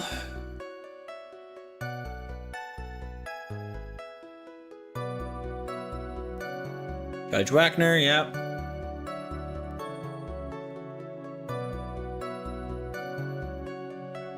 Knife. He must have worn the nickel samurai. Why is there... Oh!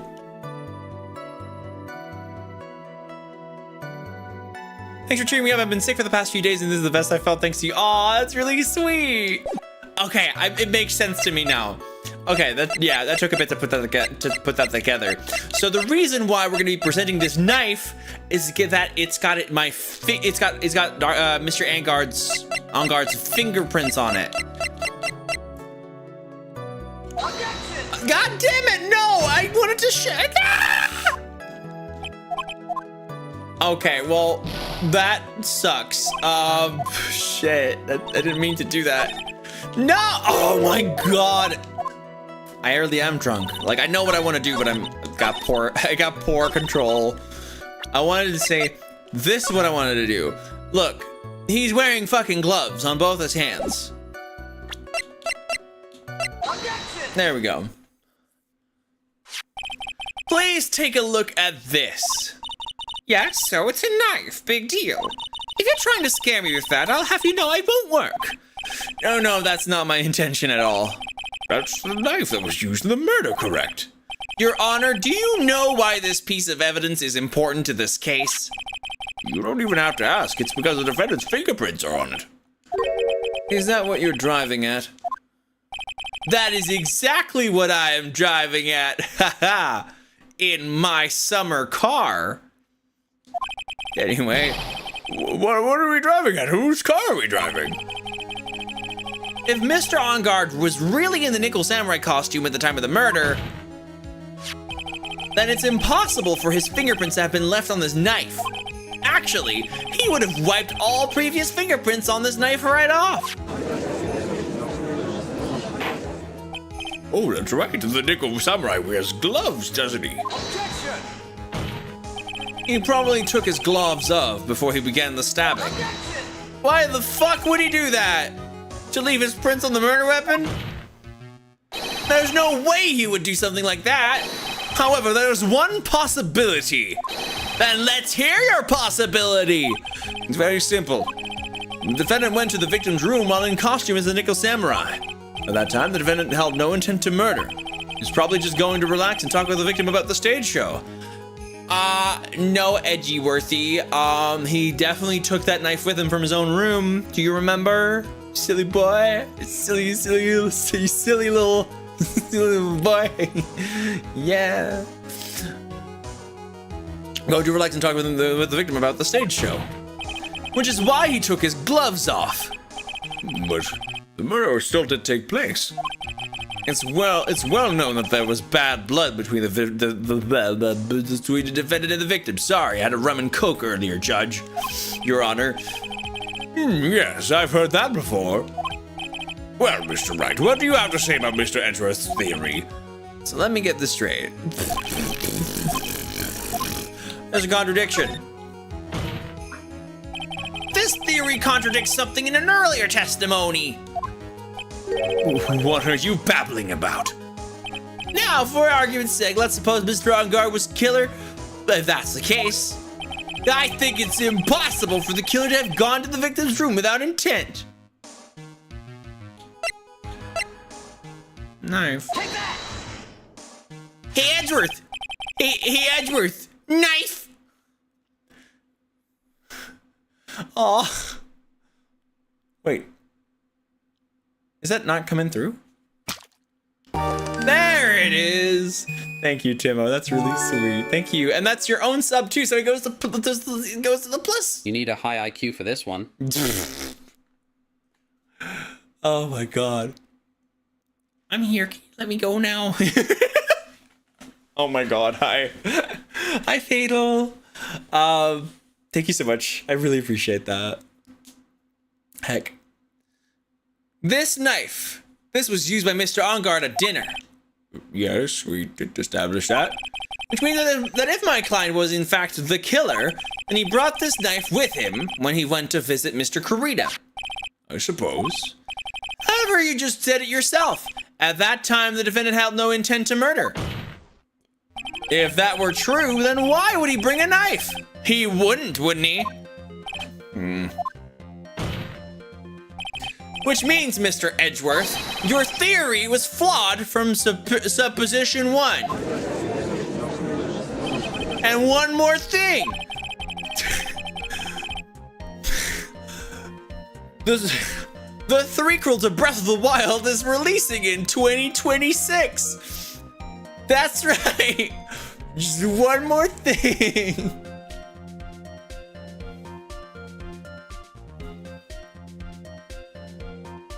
Okay. If the murderer was wearing the costume at the time of the murder, then there should be glove marks left on the knife.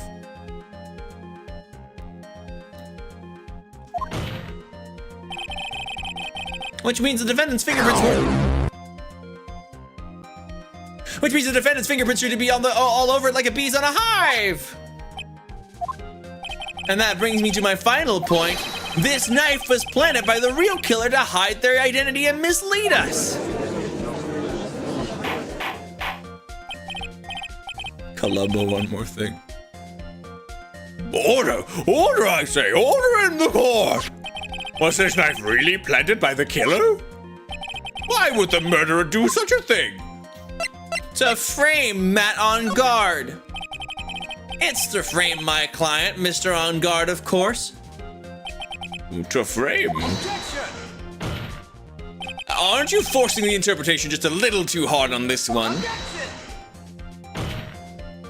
But we just established that the witness saw the Nickel Samurai in costume. And if that were true, then there shouldn't be a single fingerprint on this knife. Witness? Looks like I've made your life a tiny bit more difficult, huh, Edgy Boo? Witness, did you or did you not really see the Nickel Samurai? Well, I guess at first I might have forgotten, but... Are you saying you mixed up Mr. On Guard with the Nickel Samurai, his character on TV? But I mean, I can't really do anything about that now. Look, I was waiting around in front of the doors because, well, I wasn't waiting around for the Nickel Samurai, that's for sure. She wasn't waiting for the Nickel Samurai. All right, then, who were you waiting around for, then? That's top secret to anyone outside of security. I have a feeling that you were waiting for Mr. Juan Corrido. Am I correct, witness?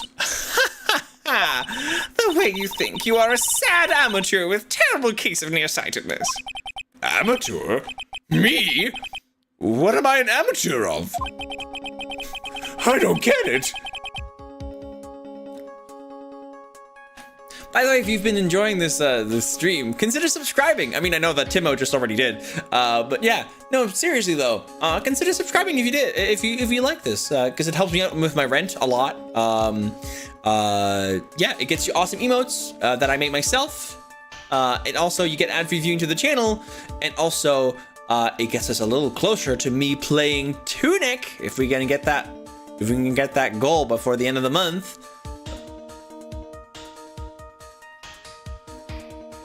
I believe that number of subs is a little out of date because it doesn't update with every single every single sub. It's only whenever there's live resubs and gift subs and stuff. Oh my god, Timo!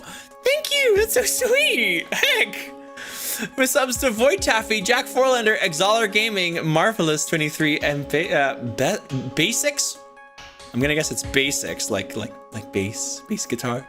Thank you, Timo, for the 5 gift subs. That's so sweet. Heck. Subscribe for more Breezy content. So, Old Bag was waiting around in front of the victim's room, but it doesn't sound like she was waiting to catch a glimpse from Mr. Corrida. Maybe Phoenix. Maybe the Old Bag was waiting around for that person. It was Michael. That's who I think Mia's hit to get. It's certainly possible. Miss Old Bag, you were waiting for Michael. What the fuck? What are you?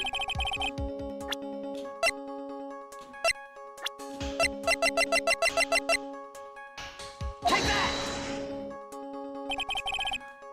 Who is this person? This is Adrian Andrews, Mr. On Guard's manager. But why would the defendant's manager be in the victim's room? It seems that this is the latest rumor in circulation, Your Honor. Oh, this is, I see. The judge seems to be really into the article, if it can really be called such a thing. That is manager with the initials AA. Are you saying it's... Adrian Andrews, without a doubt, the witness thought so as well. Looks like you found me out. Well, that's fine. I can throw away this whole sworn to confidentiality stuff then. Witness, what in the world are you... Watch out, Phoenix. I've got a bad feeling about this. A very bad feeling. I got some information. Some very secret information from a certain source. So, that's why I was doing a bit of my own little investigation. In secret, of course. But what for? Oh, just for myself. Personal reasons and all that. Well, Mr. Edgeworth, how will you proceed from here? I really don't want to do this. However, I cannot simply let this point slide. I see. Very well then. Witness, please testify about this secret information. Get ready. This is going to take the wind out of your youngins.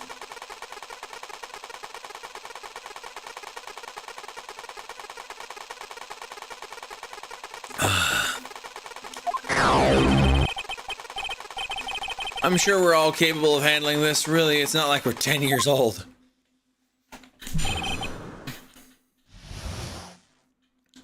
That on guard is one evil man.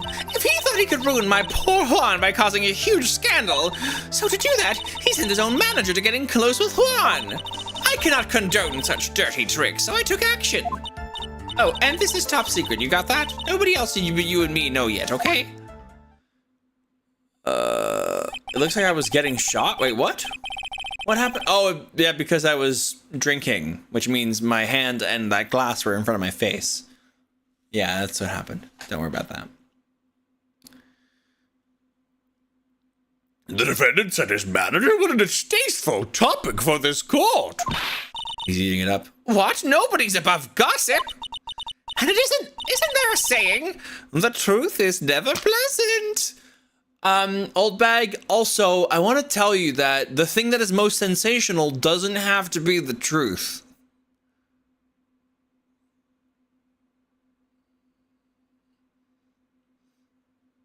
Not... It's very simple. People always seem to cling to the thing that sounds the most sensational, the weirdest, the most scandalous, the coolest. But like, yeah, no, nah. Stupid. Never heard that one before. Mr. Edgeworth, what about this Adrian Andrews person?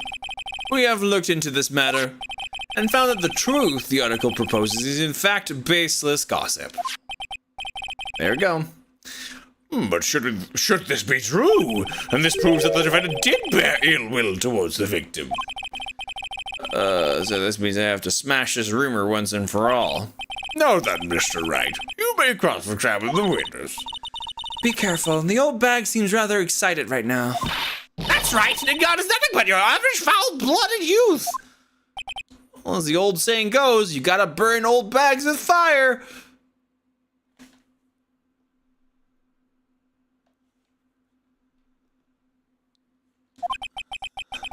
Time to fire up the afterburners and hit the highway to the danger zone. What the fuck, Phoenix?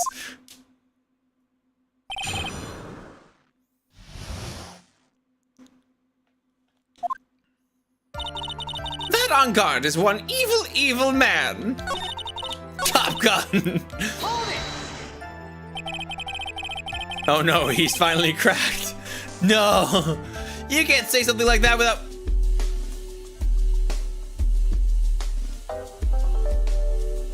You can't say something like that without proof. That's just slander. But it's true, that woman was getting intimate with poor Juan. Look, it says so right here, doesn't it? Manager to the stars, Miss AA. The name of the magazine this came from is Gossip Land. What, are you saying that gossip is all just a pack of lies? Yes. What do you know? I suppose next you'll swear to me that the news is 100% truth? Well, it's a report of events. Honestly, Sonny, you can't discriminate between the news and gossip. Yes, discrimination is bad, Mr. Right.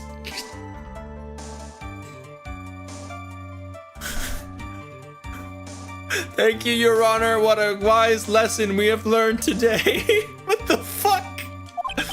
Discriminate? Why did you do anything like that? Anyway, On God will never get me to say touche. What the fuck is this game?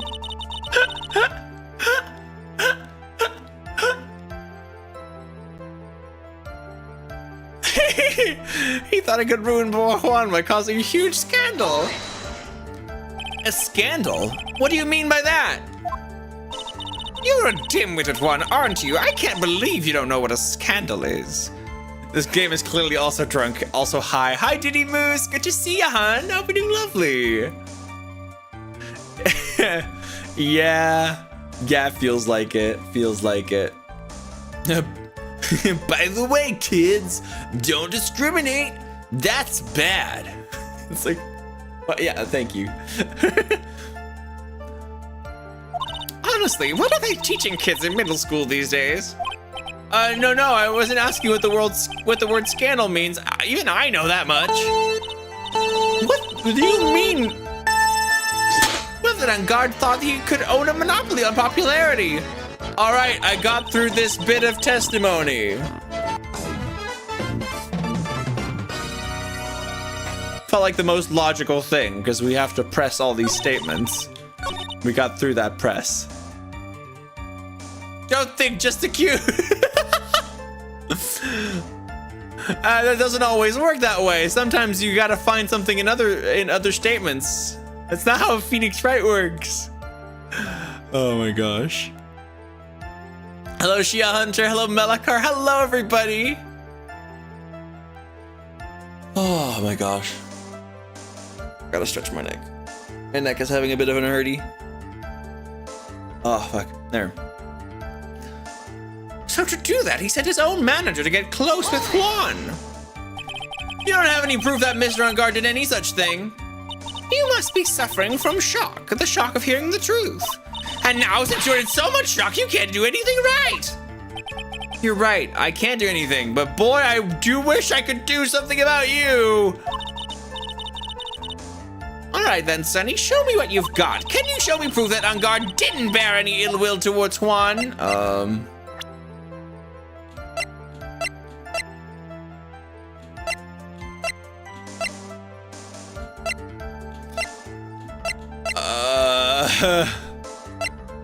I guess not.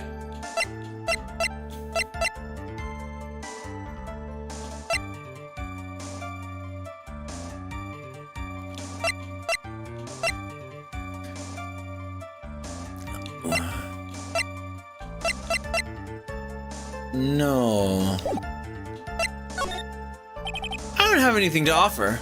See, just as I thought. And you were lecturing me about saying things without proof. You just give me a free pass to say whatever I want, whenever I want, silly boy. No. No, that's not how the burden of proof works. Why, no. Me and my big mouth. No. That's the way the cookie crumbles, for you anyway.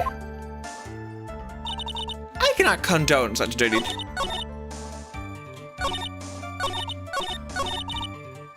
dirty tricks, so I took action. So what do you mean by I took action? Like I already told you, I was lying in wait close to the crime scene. Once that slimy woman came out of Juan's room, I was going to capture her and teach her a good lesson, something you young'uns need. You were going to teach her a good lesson? I was going to make her eat the damaging beams of my ray gun, like this. No! Stop! That's too bad that woman didn't come through the door that night. Oh, it's top secret. You got that? Wait. What? I'm a busy woman. Tea time with the kids is over. Secret information that no one else knows yet. If that's true, then how do you know this secret information? Well, that's because I'm a pro. Yes, that's it. It's a secret. Even if you drill the hole in my brain, you'll never find out. How in the world did that old bag get a super secret piece of information? If you don't be a good girl and tell me where you got this secret information, you won't get to go home today. Edgy Poo, what are you doing? Help me. What do you have to do with this? Just do this for me. You'll get your reward. I don't want your reward, but you don't leave me much of a choice. The witness could have gotten her information from anywhere. It's even possible that it was spontaneously made up inside the witness's head. And he lectures me on reckless blabbering? Oh God. That has to be something. Ugh. I mean, it makes the most sense that it would come from Lotta.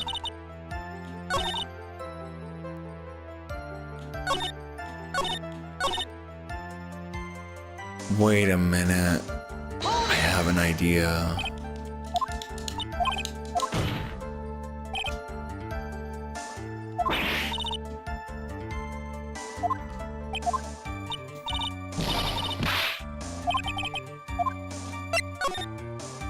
So no one else is supposed to know this secret information, correct? If that's true, then why do you know it, Miss Oldbag? Why are you looking at me like that? Stop that! Witness! I hate to say it, but this is how you came to acquire the secret info, isn't it? Take that! The investigative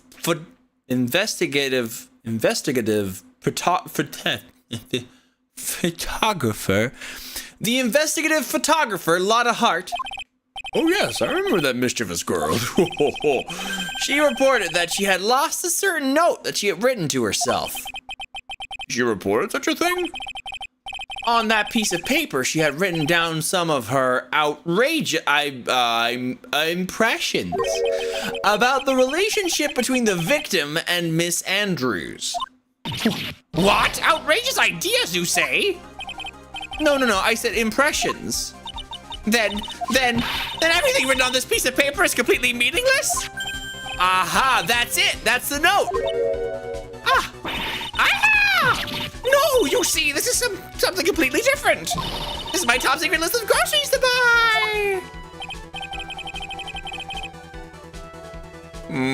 Then you're the one who took Miss Hart's note. I'm a huge fan of Juan's, that's why. That infamous puffy-haired whippersnapper. She's working with that evil on guard. She said so herself. On guard, I'm his sidekick. She was so happy, smiling like a silly duck. I was only checking what she had written.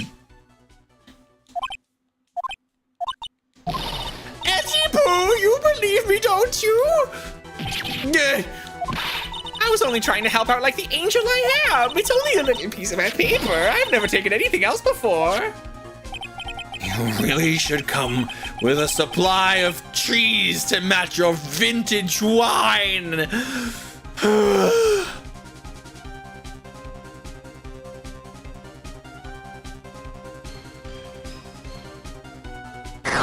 There we go.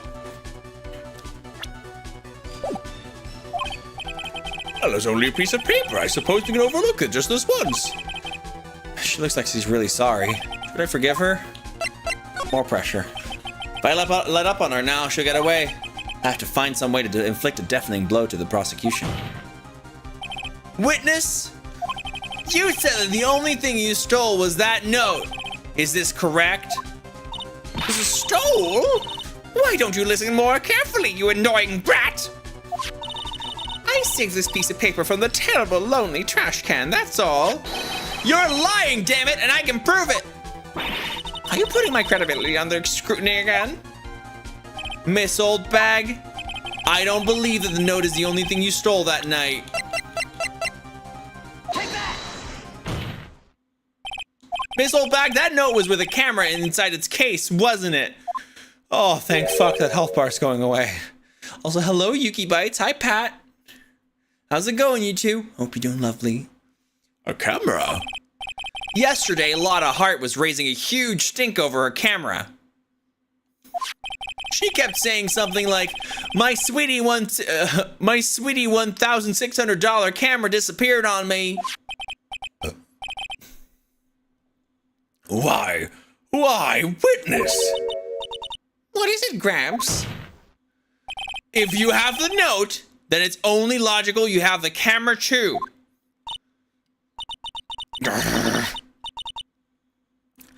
Looks like you found me out again, Sonny. Is this the camera you were looking for? That's... What? Even though I look like this, I'm still a person, you know? I still eat meals like you, I fall in love, and I borrow things from people. I think your definition of borrow is a little off. I believe theft is a crime that is punishable. Not by death, but definitely punishable. Hi, Fatal. My God. I saw that woman's business card, and that's when I noticed it said Slime Bag Celebrity Photographer Extraordinaire. Well, when I saw that, I had to know what sort of picture she had taken. I'm a professional security guard. It's my business to know these things. Bailiff, check this camera's photos, hurry!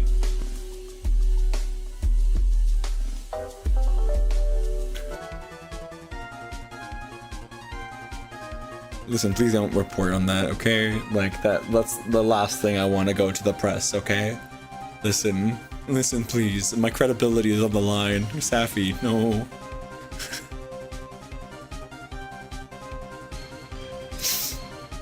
There's 2 Fatals. Yes, there are. There's also 2 Yukis right now. Did I raw dogs? Did I see that? Yeah, Safi put that in with the pretentious YouTuber text redeem. Yes, there's 2 Yukis because we got Yuki Bites and we got Yuki Watage with 2 U's in the Yuki. Okay. Check this camera's photos, hurry! We must examine them at once!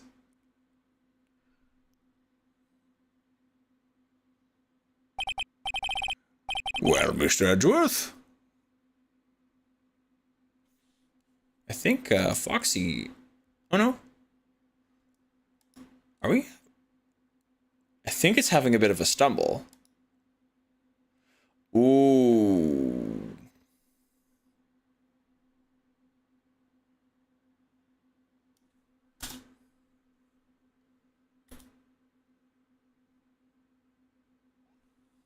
Fuck it, Weeple.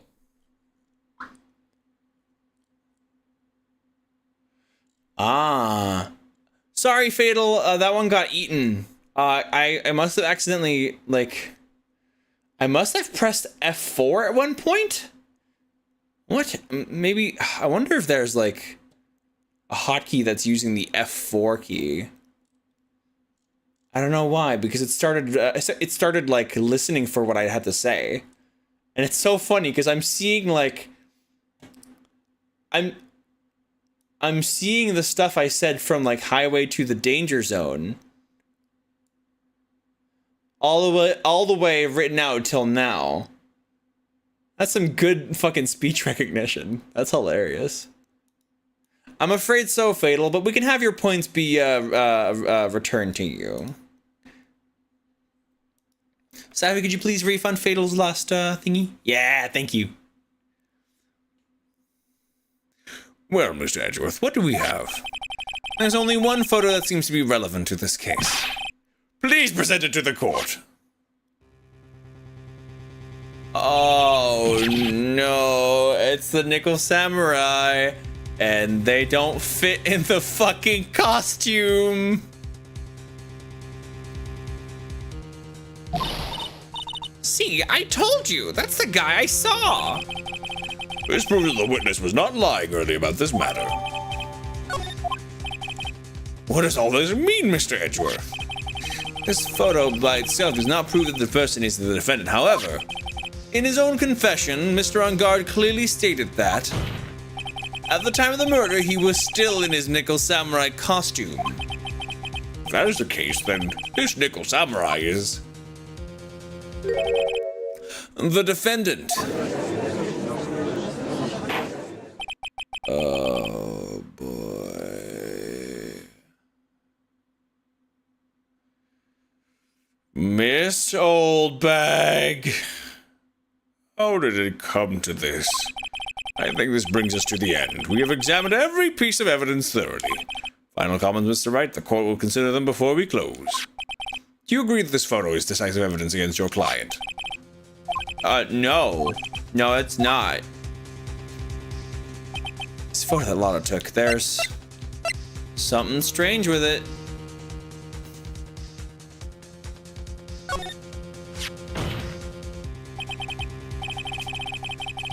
There's something strange with this photo. I knew this was coming right. Your thoughts, Miss Edgeworth? I think we can all agree there's nothing strange with this photo. There's no way for the defense to debunk this photo, even with a bunker buster. Debunk with a bunker buster? Is that what you're planning to do, Mr. Wright? No! Look at the photo. If you really believe you can honestly find something wrong with the photo, then you should only need one chance, correct? Oh, well... Ask Michael.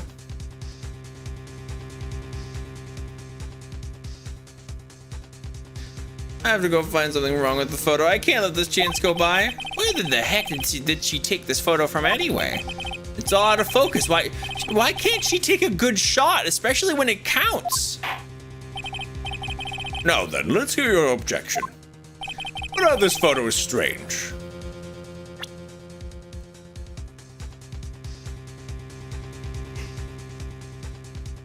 The Fifis. I would like to direct the court's attention to this one area right here. To the client, to the Nickel Samurai's Fifis. What are you pointing to? His ankles? If you could see this person's ankles, that would be one thing. However, you can't. Sorry, Your Honor. I had a rum and coke, so I'm stumbling over my words sometimes. Mr. Wright, how dare you? You're in a court of law. You can't have alcohol. But it's really tasty, Your Honor. Oh, well, never mind then. And what does that mean? The costumed person in this photo could not have been Mr. On Guard. What is the meaning of this? I wonder if you would care to elaborate with actual facts, that is. Let's take a look at the Nickel Samurai's poster. Da da da da da. He's got feet. Da da da da da da. Please pay particular attention to the area around the bottom of the akama. His socks. You can see his socks. Exactly. However, in this photo, the Nickel Samurai is clearly holding his hakama up just to walk. There's only one explanation for this. Foxy, there are 2 fatals in Breeze's chat. Can there only be one fatal? XD. Wish I could rate this 5 stars still. Damn. The person inside this costume is clearly much shorter than the defendant. Maybe it was all bag. I think I've turned things around for myself this time. That's curious. What is? Edgeworth is unusually calm today. That's true. He's just letting the trial run itself, as if he's only along for the ride. Along for the ride? What do you mean by that? Oh, alright. Alright. I can only guess that perhaps he doesn't feel under attack at all. He doesn't feel under attack? Then I haven't damaged his case at all. Mr. Edgeworth, where does this leave us? If the person in this photo is not Matt and God, then everything the prosecution has tried to prove has become meaningless. I figured it would come to this. What? Right, I have something I want to ask you. I think you have proven that the person inside this costume is not Madame Garde. In that case, who is this a photo of? God damn it, it was me again, wasn't it?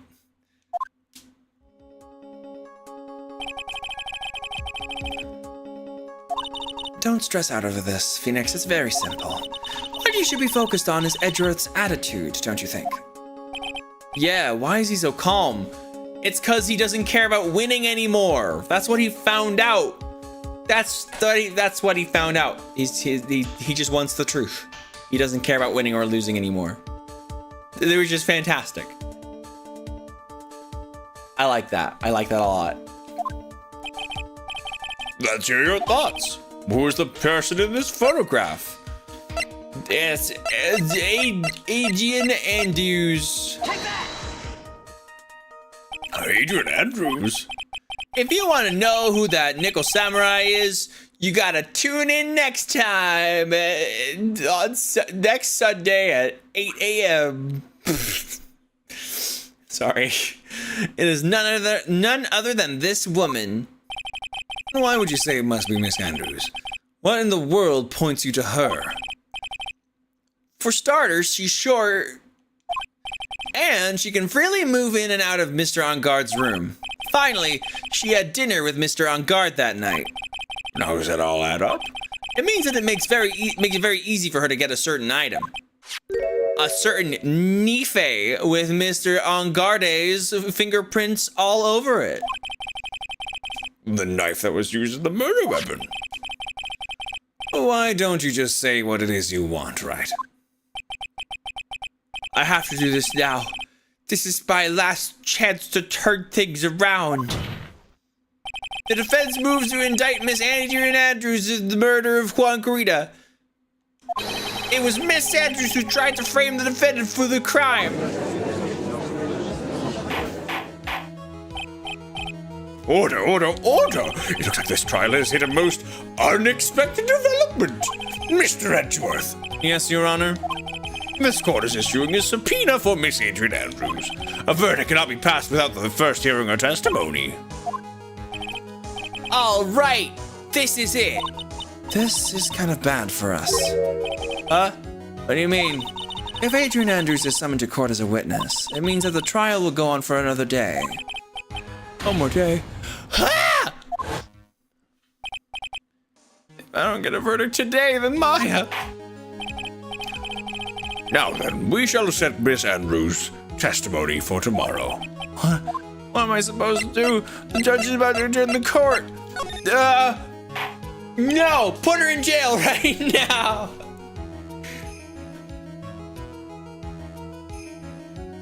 Now then. Please, Your Honor, continue the trial. It must pass a verdict today. No, I can't do that. We cannot hear Miss Andrews' testimony if not... I abhor wasting such valuable time. Edgeworth? Your Honor, I request that you please continue with today's trial. But we cannot continue due to this unexpected development. Tisk. Unexpected development. I think you underestimate me, Your Honor. What do you mean by that? That Mr. Phoenix Wright would slave his way to subpoenaing Miss Adrian Andrews is all happening according to plan, even if Wright was a bit slow to catch on. What?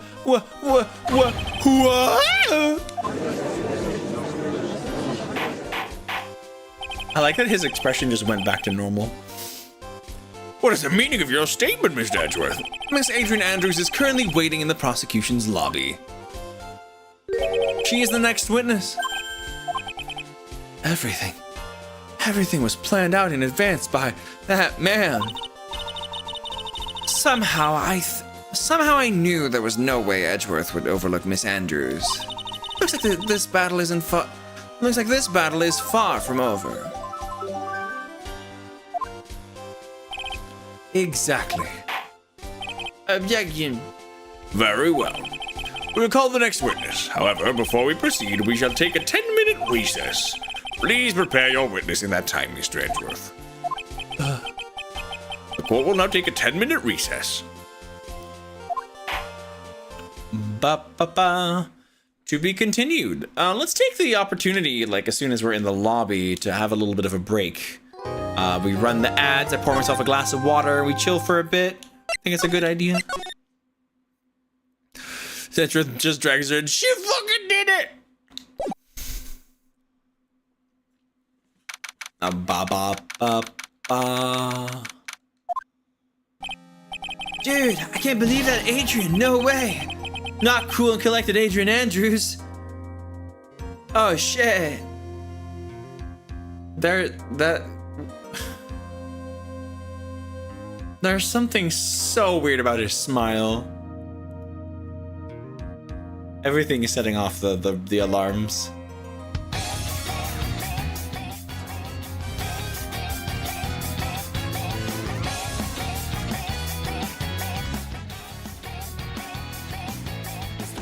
The red flags. There we go. I'm gonna he's so normal.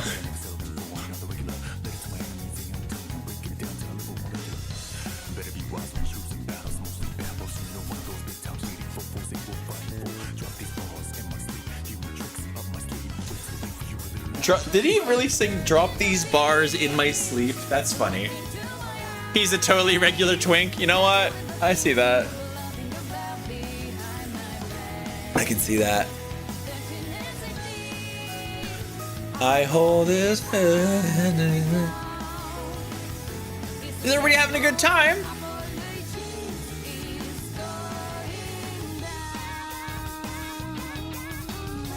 Oh, fuck. Yeah, everybody doing good? Everybody nice and comfy?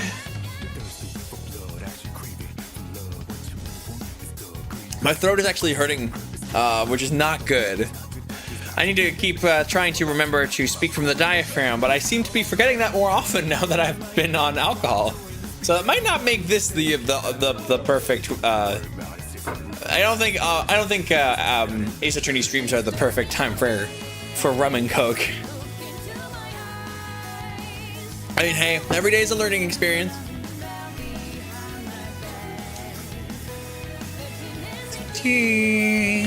I hold his heart to break down. It's too late for apologies. It's going.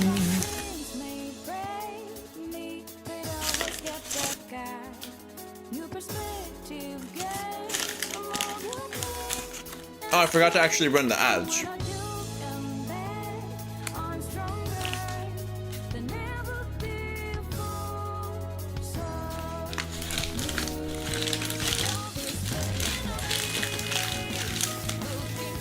Heck yeah, Timo, I'm glad.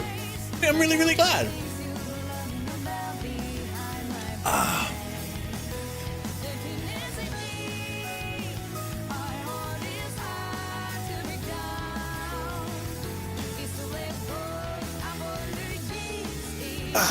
There we go. Ba, ba, ba, ba, ba, ba, ba.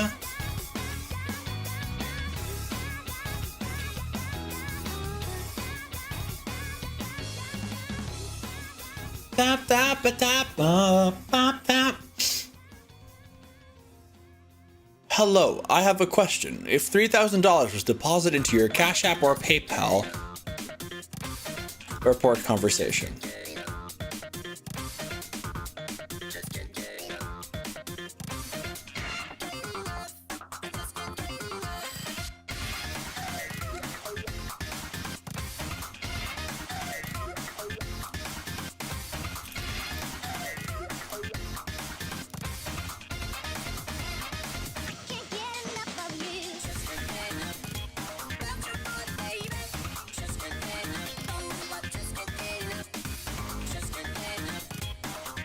There we go. I just got a DM on Blue Sky. If someone were to put 3,000 in your PayPal or Cash App, it's a fucking scam. It's a scam copy pasta.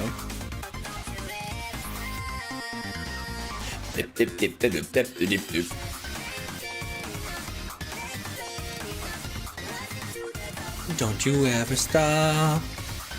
Hello, we've been trying to contact you about your car's extended warranty. I've been getting calls that are like from like, they put on like a text-to-speech tape. Hello, this is Amazon. Something happened, a wrong order got charged on your account or something like that. And it's like, and I look at the phone number and it's a 06 number. Dutch phone numbers that starts with 06 are all mobile phone numbers. Amazon would not have a mobile phone number. That'd be stupid. So I'm like, I remember the first time that happened. I think it was like they tried to scam me with like they tried to like pretend they were PayPal. I'm like, I spoke into the phone like, this is a 06 number, and I hear the phone like I hear them like hanging up. It's like beep.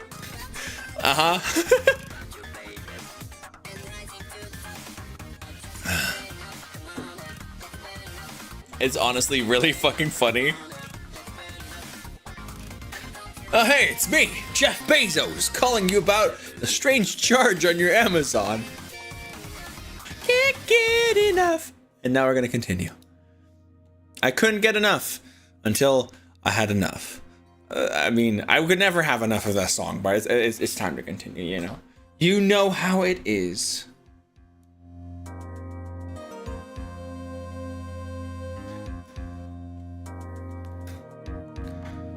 Dude, I can't believe that Adrian.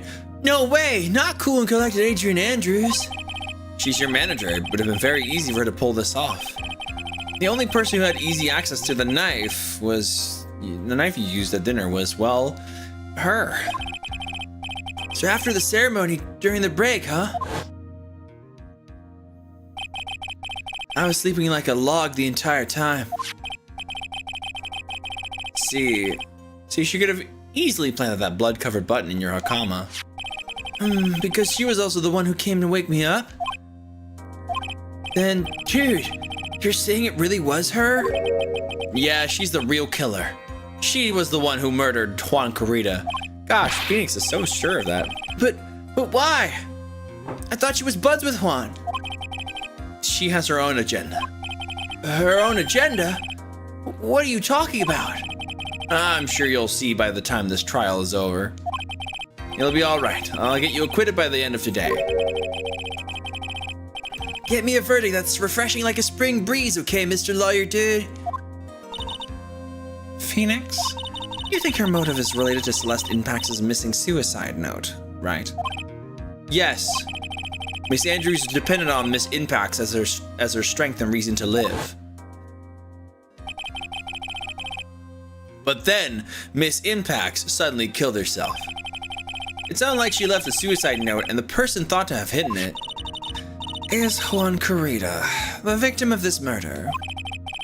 And that's why I think that Miss Andrews got close to Mr. Carita. All to get the suicide note back. That sounds plausible. But one thing bothers me. What?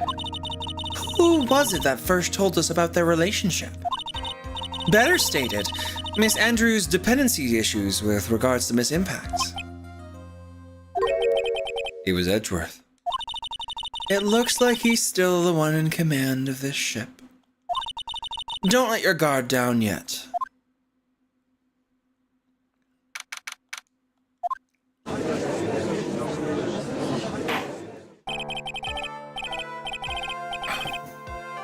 Court will now reconvene. Now then, Mr. Edgeworth, if you please. The prosecution calls the witness subpoenaed by the court.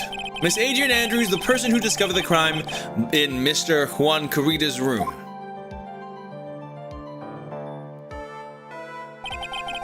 What is your occupation?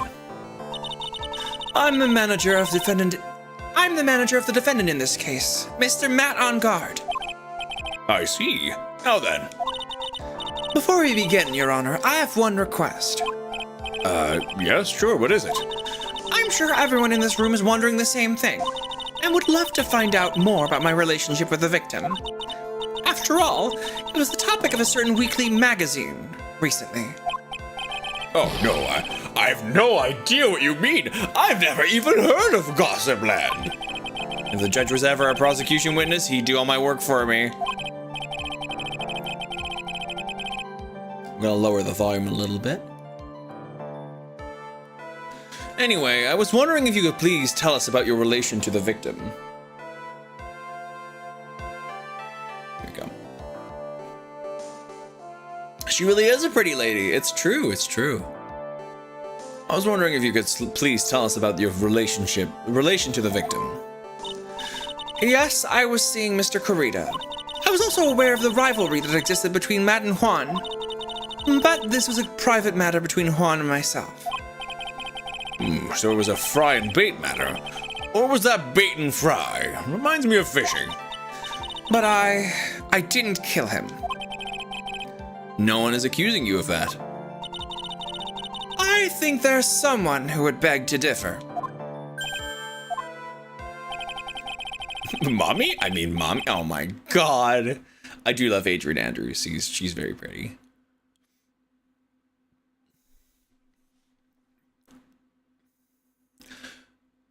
I think we all understand your relationship with the victim now, Miss Andrews. Very well then. Witness, please testify to the court about what happened when you discovered the murder that had taken place. When I found the body. It was time for the show to start, so I went to get Matt from his room. I went to get Matt from his room.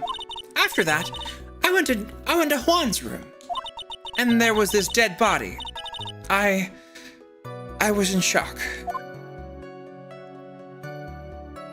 What I saw was naturally the exact same scene as in the crime scene photo. I felt as though I was about to faint, so I poured myself a glass of juice. You poured yourself a glass of juice? Yes, sadly I didn't remember not to touch things at the scene of a crime. And I disturbed the crime scene by moving this one thing. And that is when the fingerprints on the wine glass were made, Your Honor. I see. Well, Mr. Wright, you may cross-examine the witness. Phoenix? She's one cool and collected customer, and she's got the brains to match. Yes, I know. In order to catch a person like her, you have to avoid head-on confrontations. You should disrupt her pacing. Disrupt her pacing? She's the type of woman who is easily thrown off by things inconsistent with her thinking. So you have to attack her when she least expects it. The instant you let up on your offense is the instant this trial is over. Understand? That's so weird. It was time for the show to start, so I went to get Matt from his room. And what was Mr. On Guard doing at the time? He was taking a nap. He was worn out from his mini performance as a Nickel Samurai during the ceremony. Mr. On Guard did say he was taking a nap. I guess you could say it could not have been taken out of his room, yes? Excuse me? It? What are you... Objection! Right, I thought years of school would have taught you how to construct a sentence. If you can't make a sensible sentence with a subject, then I'll make one for you. Watch. Did you, Miss Andrews, remove Mr. On Guard's knife from the room? No. Subject, verb, object. Right, did you skip basic grammar? The witness may continue. Goddamn. Fucking schooled. After that, I went to Juan's room. And why did you do that? As a friendly gesture, Juan was to make an appearance with the other heroes. So the show was supposed to be a show of friendship, huh? Is that the only reason? I beg your pardon? What are you implying? You had a certain goal in mind when you started to get close to him, correct? So perhaps you had a more personal matter to discuss with the victim? Damn. Warbird, thank you for the 15 months, you sweetheart. Thank you. Thank you. Hey, cutie burb. Heck. Sorry, but I didn't have any such intentions in the mind at that time. I can't get her to talk without a strong piece of evidence, I guess. Oh, may we continue now? Witness, what did you see when you got to his room? And there was his dead body. I was in shock. You were in shock? What? Was I not supposed to be? Miss Andrews is a very calculating person, and despite how close they were, I doubt she had romantic feelings for Miss Kurita. Phoenix, it's a dead body. What the fuck are you on about?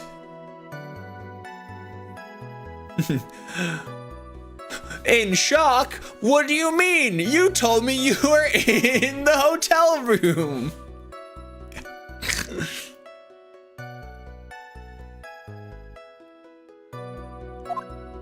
Anyone randomly stumbling upon a dead body would be in shock.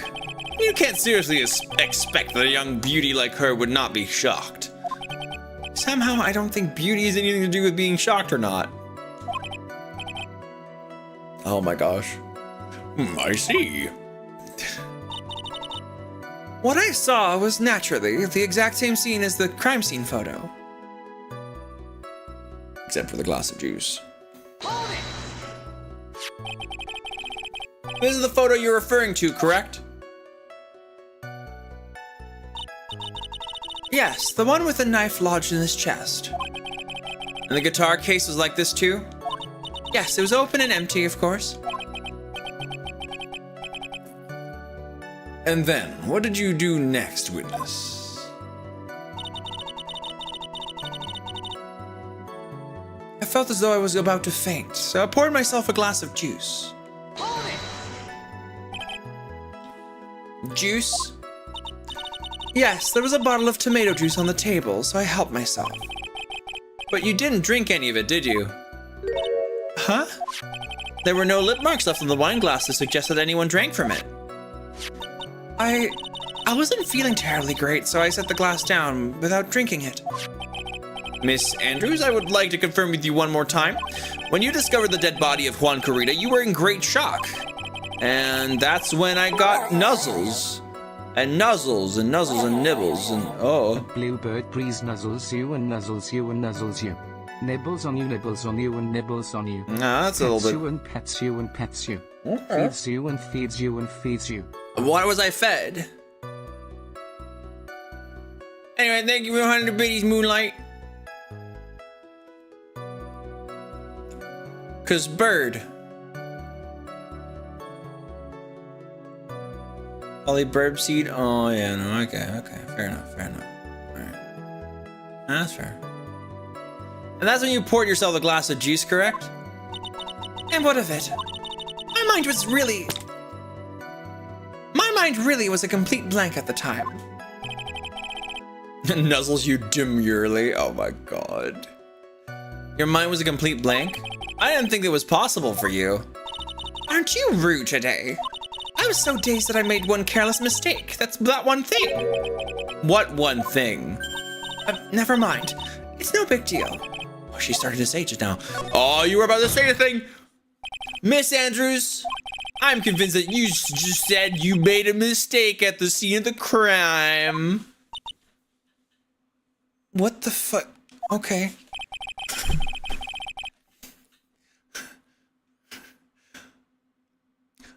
Mr. Wright, do you have it all together? What I really want to know is what this mistake was. Actually, so would I. I'm sorry. It's kind of embarrassing. When I set the glass down on the dresser, I accidentally knocked the flower vase over. Flower vase? Are you talking about the one on the floor in the crime photo?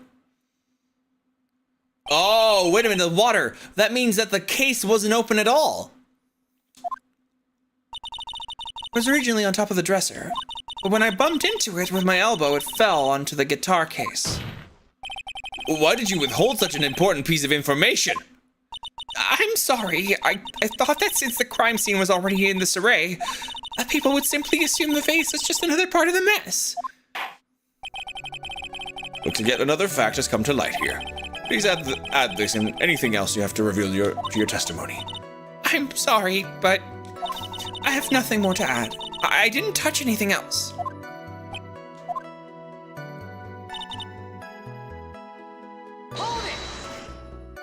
What kind of flower vase was it? It was a glass vase, and it was fairly big and heavy. I thought I would try to take Juan's pulse, so I set the glass I was holding down on the dresser, and that's when my elbow accidentally hit the vase. Or vase? That's odd. I thought she was always in total control of herself. That's what you would like people to think. Always be mindful of the gap between your perception and reality. I think in reality, most people are a little bit stumbly, and we all cover it up. I'm sorry.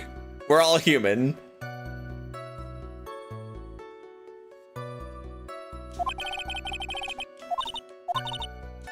Keep up the offenses, not let up.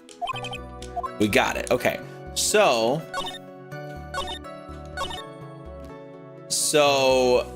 that is untrue. This is the bit to yeah, I'm fairly sure. No, you're a bird. Okay, fair enough. But this is the part where, so now because we have this last statement, this is the contradiction, because that is not possible, because the water fell onto the fucking guitar case. Let's see. There we go. There's some water, but only on the top of the lid. You testified that you knocked the flower vase over. Is this correct? Yes. I'm also 17% cutie, apparently. Hi, Casimir. Hope you're doing lovely. And are you sure it fell onto the guitar case? Is there some problem with what I said? It's not some problem. It's a major problem. It's true that the top of the guitar case was wet with water. However, that's exactly what's so strange.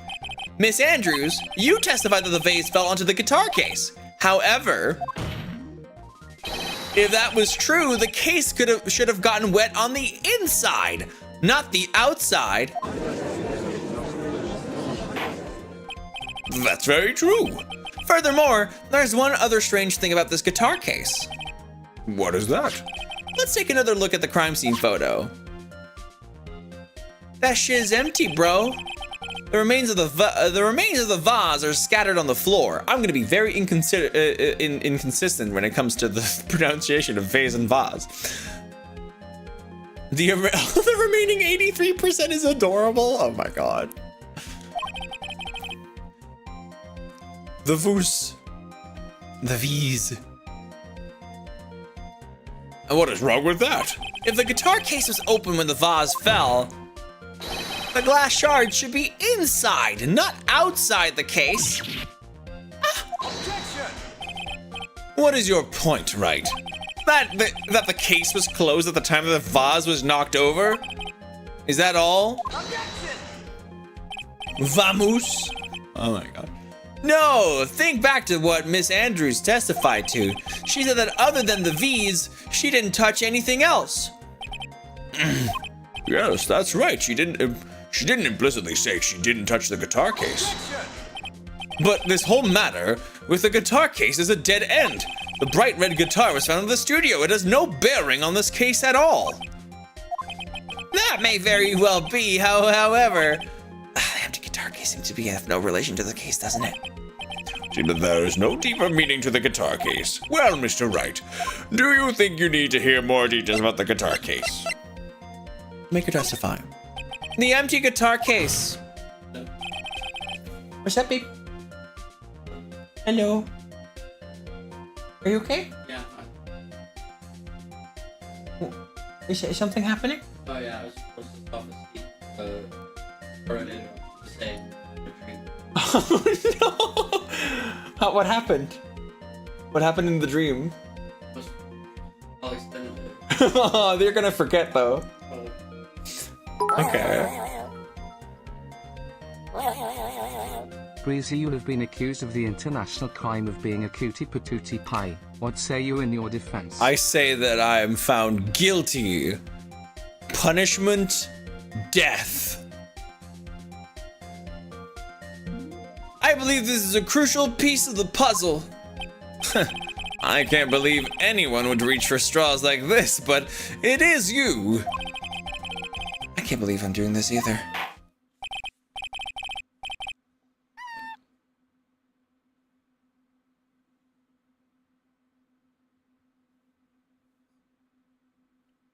All right, I'll follow along for now. Miss Andrews, please testify to the court about the guitar case. Yes, Your Honor.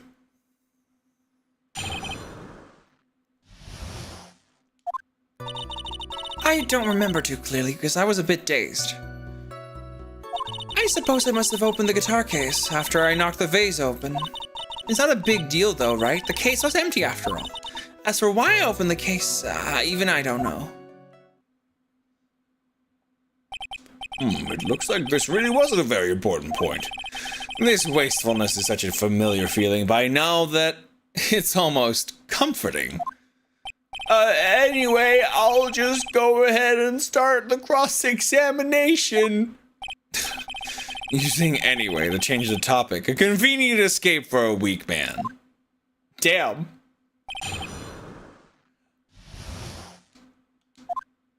I don't remember too clearly because I was a bit dazed. During your testimony just now, did you remember those events clearly in your mind? Well, you see. Are you sure you're the one who opened the guitar case? She's waiting for someone to tell her if she should answer or not. Sounds like her dependent side is taking over.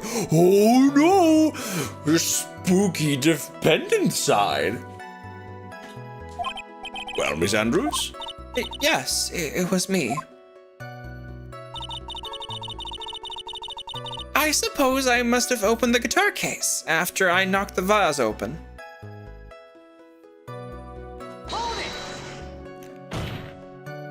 So you opened the guitar case then?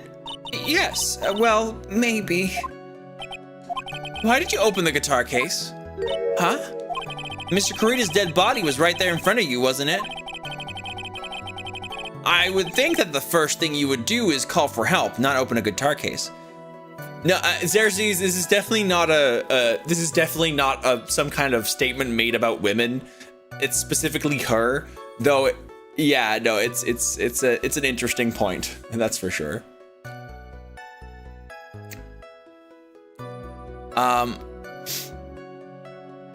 Cringe.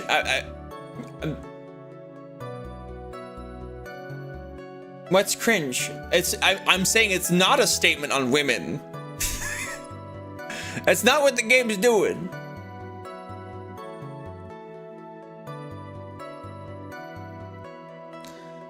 I would think that the first thing you would do is call for help, not open a guitar case.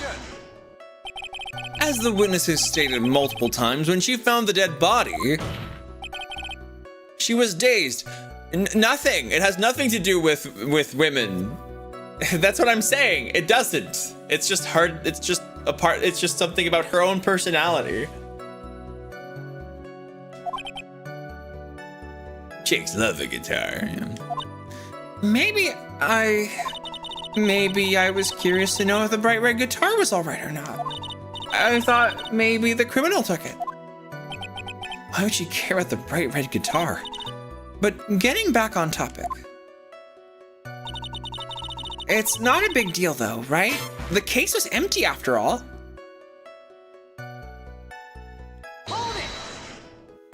Was it really empty? No.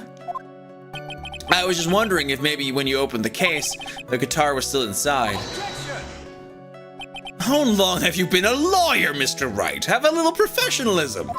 The bright red guitar was found at the studio. These trials would be over in half the time if you would just pay attention. Yes, pay more attention, Mr. Wright. Sorry. As for why I opened the case, even I don't know. Was that because you were shocked and dazed at discovering the victim's body? Yes, that's probably it. I'm not going to get anywhere if I continue pressing her like this. The only way to make her talk is with evidence. I guess she should give it a try. Come on, Phoenix, we can't afford to let up on her now. I wasn't planning on letting up, but she's at her weakest now. This is our chance. Yeah, if we had a weapon to hit her with. I'm sure a weapon is hiding somewhere in the court record, waiting to be found.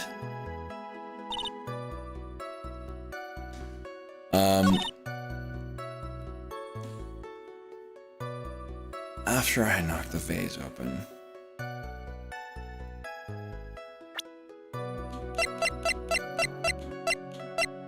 Empty, there's some water. Bears Corita's fingerprints.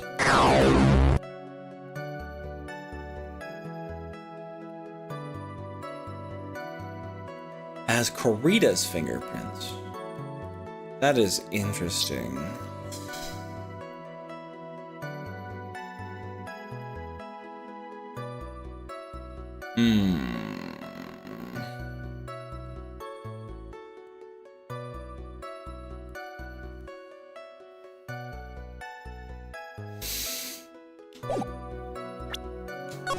And have another safety save.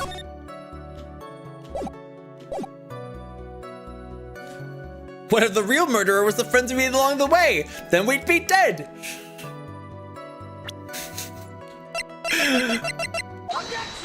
Woo! There's no way you were the one who opened the guitar case. Why would you say that? It's elementary, my dear. Because the only fingerprints on this guitar case are those of the victim. What is it, Miss Andrews? You shouldn't assume that I must have left prints just because I touched the case. What do you mean? What if I were to tell you that I was wearing gloves at the time? Gloves? But why would you be wearing gloves at the time? It was the night of the award ceremony, so of course I dressed up for the occasion. Yes, now I remember. I'm almost sure I was wearing a pair of thin gloves. I see. Well, Mr. Wright, it seems the witness was wearing gloves at the scene of the crime. Strange. You're wearing gloves, isn't that a little strange? Why is that strange? Do you have something that would prove I was not wearing gloves at the time? Yeah, we kind of do. I have your proof right here, this wine glass. The wine glass? You left your fingerprints very clearly on this wine glass. Even if you took your gloves off when you poured yourself this glass of juice, wouldn't you think it was just a little strange? That you put your gloves back on just to open the guitar case? That's very good. I forgot about that. Yeah, our glasses pop.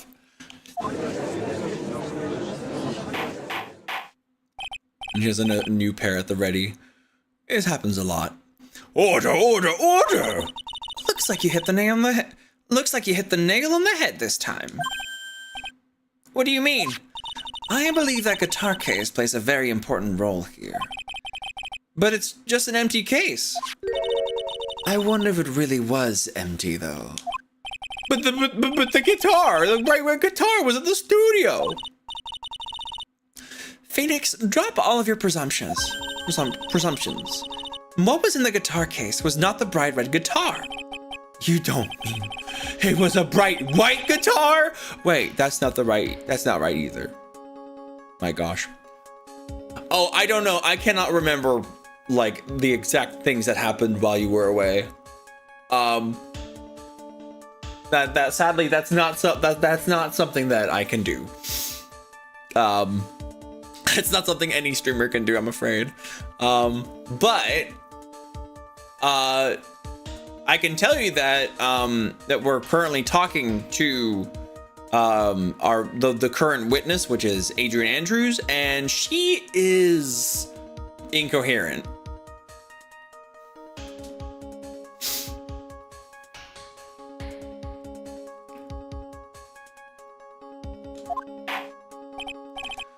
I admit it would be unnatural for someone to do that. So the witness was not wearing gloves, despite the fact on the case. Your Honor, this is obviously the defense's usual misdirection tactic at work. Steer the court towards an unrelated topic and lull us all into his misguided objection. No, Your Honor, please recall that Miss Andrews had testified that the vase fell onto the guitar case, which means that the case was closed when the crime took place. However, it is wide open in this photo of the crime scene. I am sure this guitar case had some relation to the murder. If you are so sure, right, then I'm sure you can somehow substantiate your outrageous claim, correct?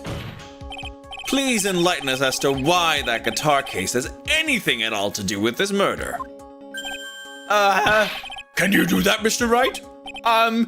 Well, let's suppose for a second that the bright red guitar was not the only thing that could have been in the case.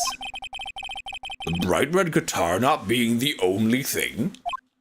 You don't mean a bright black guitar? So, you intend to push your theory that the case was not empty, is that it, right? Yeah, I wouldn't say something I didn't intend to prove. Ha ha. Deflate that head of yours, you haven't proven anything yet. Now then, let's have it. What was inside the case at the time of the murder?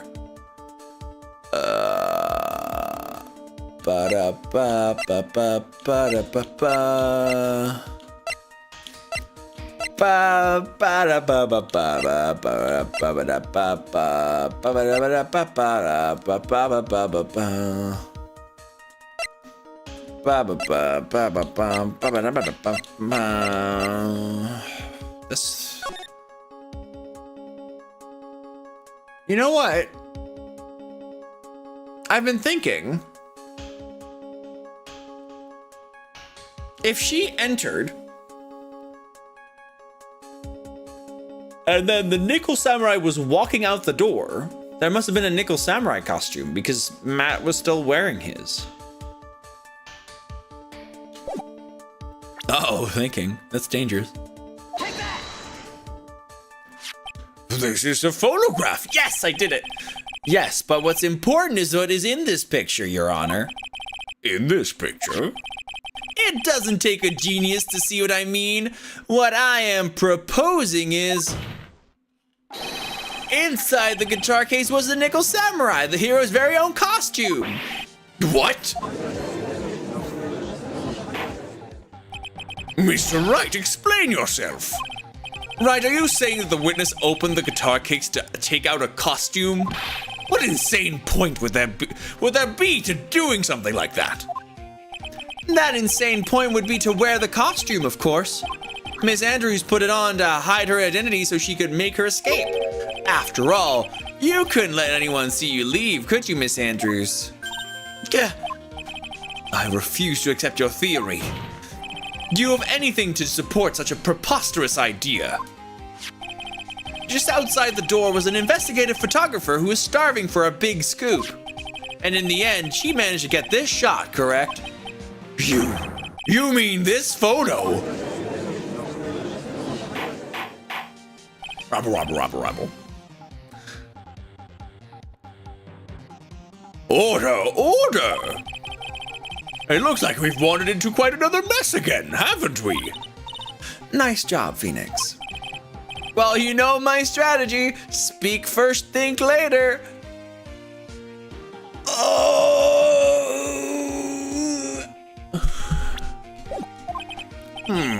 So the real murderer was hiding inside a costume.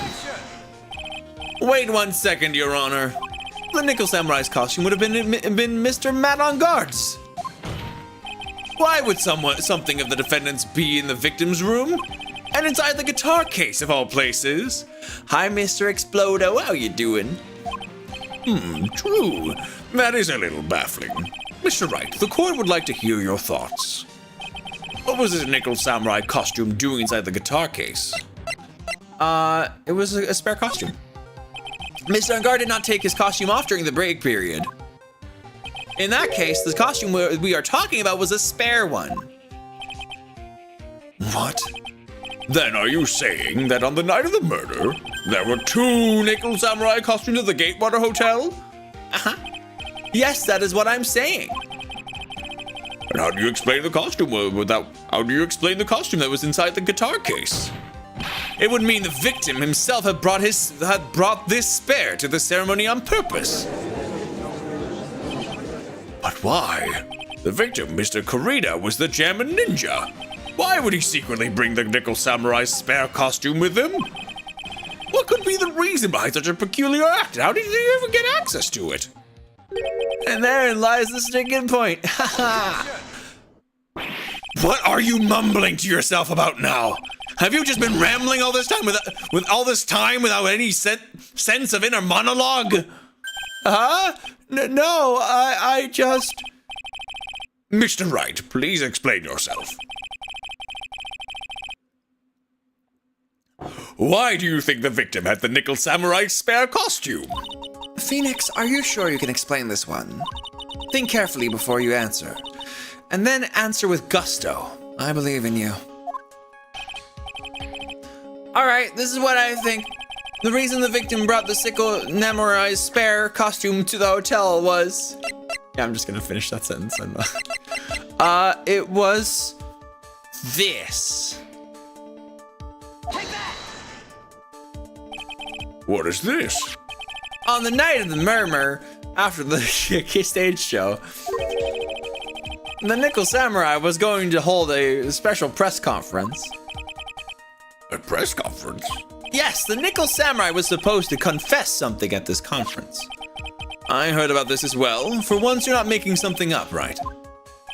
But what struck me as strange was that Mr. On Guard himself said he had no idea he was supposed to be holding a press conference that night. How can that be? The way I see it, that can only mean one thing. The conference was set up by none other than the victim, Mr. Juan Kurita himself. The victim? Yes. The spare Nickel Samurai costume was prepared for that very conference. Mr. Kurita was going to hold a press conference as the Nickel Samurai. Wow, wow, wow, wow, wow, wow. Wow, wow, wow, wow, wow.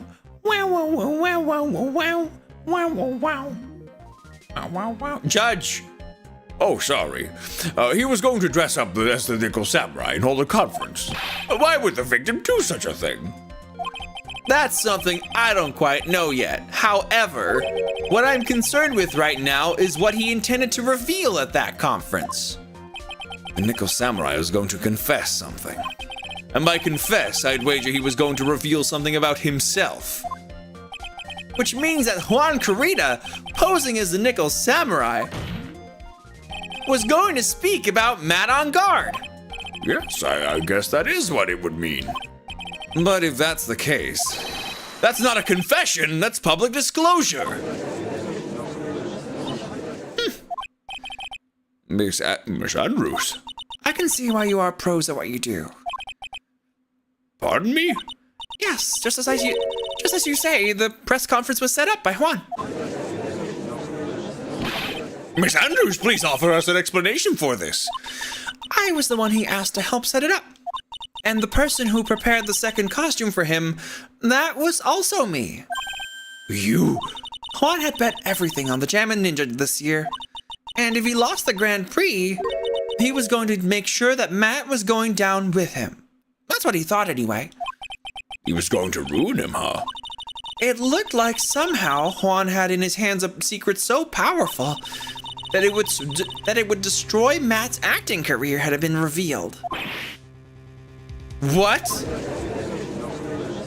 That's not very cash money of him. And do you know what the secret of Mr. On Guard's is, Miss Andrews? And that's something only Juan knew. I don't know what it is. Ah, I see. I've probably been coming off quite suspicious to everyone. But that's to be expected. I've been trying to protect Matt, after all. Protect Mr. On Guard? And yet again, another strange bit of truth comes to light, it seems. Miss Andrews, if you could, please tell us the truth about your behavior. Yes, Your Honor, I understand.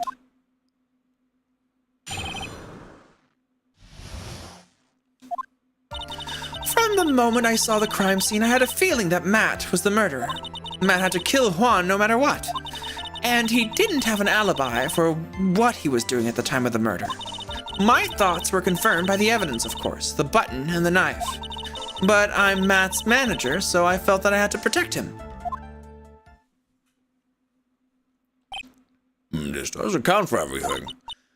Well, I am the logical type. We're finally seeing her true self. She's more nervous than a scared rabbit.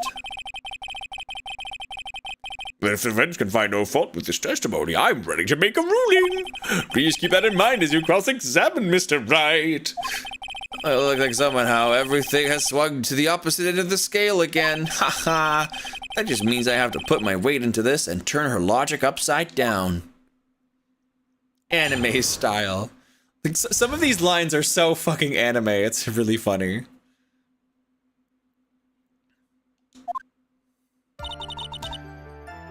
From the moment I saw the crime scene, I had a feeling that Matt was the murderer. Would you say that it was your intuition speaking to you? Don't confuse my methods of reasoning with your own. If you want to prove that someone did something, you need 3 things. Three things? A motive, an opportunity to commit the crime, and finally, decisive evidence. If you think these 3 things through, the answer becomes quite clear. You should have already known that, Phoenix. They didn't teach that to us in school, at least not from what I remember. You passed the bar, Phoenix! May I continue now? Did he? That's a good question, actually. Did he?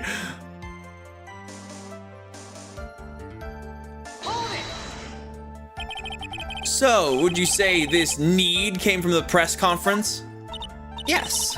Do you know why Juan chose that event and that hotel for the conference?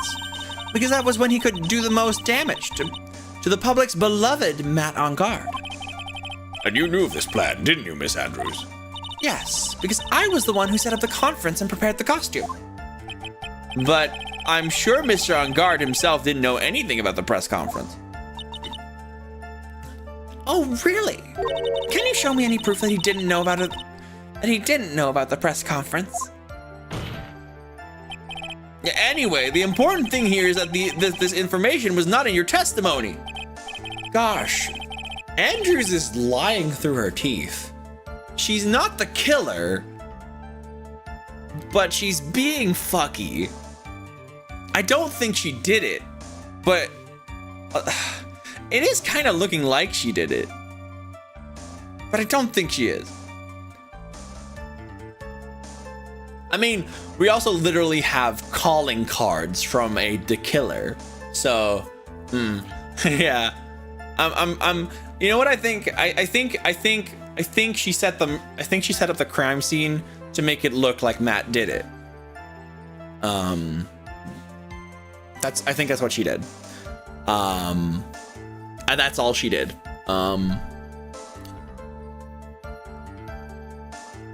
Hello, Lemon Lem. Hope you're doing lovely. Tried playing the Ace Attorney once, but your brain was just too slow to pick up issues. No! She's holding a card at the moment. Exactly. That's exactly it. The characters of the game haven't found out yet, but it seems pretty clearly because we were with Maya in another scene where she was held captive by Shelly the Killer. Oh god damn it! I just had the full name. By someone called the Killer. I smell shenanigans. Yes.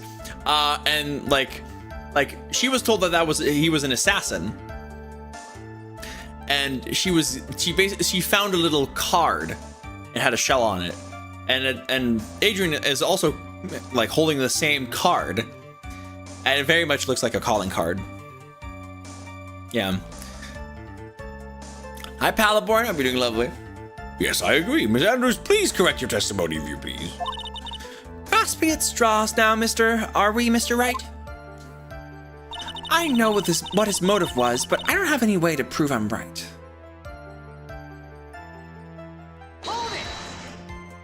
Has Mr. On Guard done something to hurt or betray you personally? Well, why do you ask? You were the one who helped Mr. Kurita with his press conference. And that event was supposed to bring down Mr. On Guard, yet you still helped out. The person on trial right now is Mr. On Guard, right? What the witness was thinking helping the victim with this plan is none of our concern. In any case, this meant that the defendant had a motive to kill. Why do I keep doing this to myself? God damn it. Fuck. Shit, fuck. Damn it. But didn't you already testify earlier that Mr. On Guard was taking a nap in his room? Are you telling me that now that too was a lie so you could cover up for Mr. On Guard? I'm not telling you anything of the sort. When I went to get him for the show, he honestly was sleeping. However, as to whether he was sleeping the entire time, that I cannot say. Why am I so stupid? I was too busy setting up the stage at the time. Everything the same, but On Guard is replaced with the swordfish from Donkey Kong Country. The character? Like, On Guard, the character is replaced with swordfish? Oh, right, because the swordfish's name is On Guard. I remember. That's... God damn it. I keep trying, but I cannot find any. I can find no flaws with what Miss Andrews has said. I can say the same for some people in this courtroom, however. The judge is glaring straight at Mia. He's glaring at you, smart guy.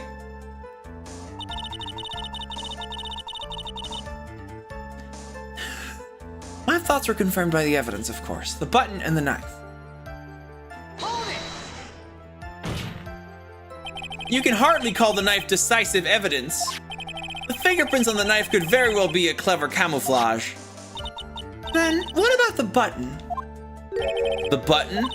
It's clear from the crime scene that the victim and his murderer fought. And during the fight, the killer ripped the button from the Jammin' Ninja's costume. You're talking about this button, correct? That button was found in the pleats of Matt's Hakama, isn't that correct? I would think that makes it very decisive evidence. Looks like you were outfoxed again, Mr. Wright. Anyway, the knife doesn't prove a thing. Please fix your testimony. I can't stand the sight of a man who can't gracefully accept defeat. Thank goodness Mia can still look at me. With an icy stare, yes. Miss Andrews, for Mr. Wright's sake, please add this information to your testimony. Button was torn off of Juan during his fight with Matt. And how do you know that? When the ends of the threads of the button and the costume were matched up, they were found to fit perfectly together. Or so I heard. I've heard that before too, but why would Miss Andrews know about the case down to such a fine detail? Don't look at me like that, just because I'm prepared and you are not. And I thought I had her this time for sure. Gosh, if there's anything to trip her up on, it has to be here. Where? What? Okay, let's see. I'm Matt's manager, so I felt that I had to protect him. Oh shit, that was the last one. Seems wishy-washy.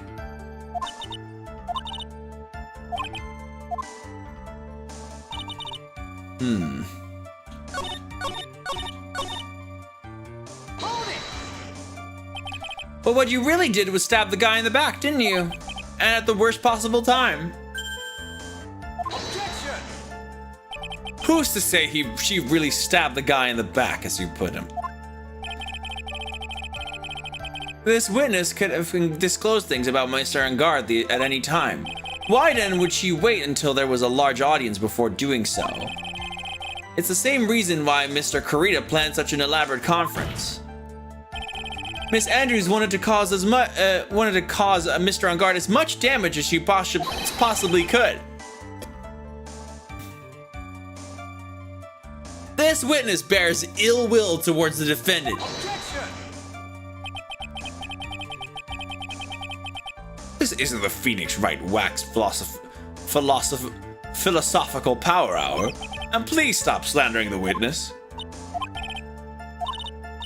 It sounds wishy-washy. We need strong, decisive info. So, from the moment I saw the crime scene, I had a feeling that Matt was the murderer. I know what his motive was, but I don't have any way to prove that I'm right. He didn't have an alibi for what he was doing at the time of the murder. That button was torn off with Juan during his fight with Matt.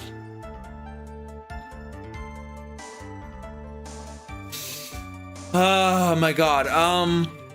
Yeah, the steel samurai, the lemon limb. That's the third case in the first game.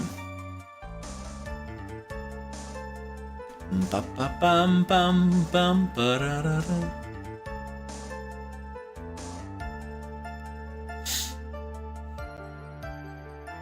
Ba da dum bum ba.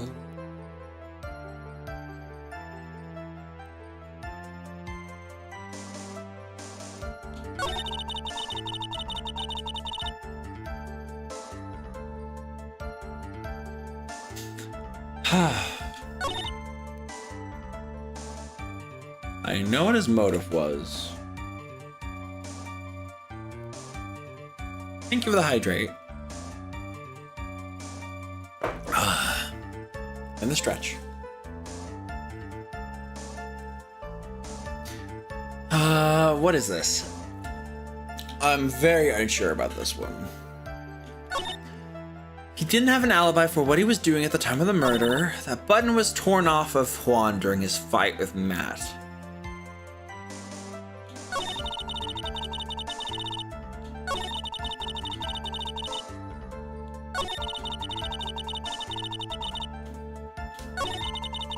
But how did you know? Like, at the time when you came in?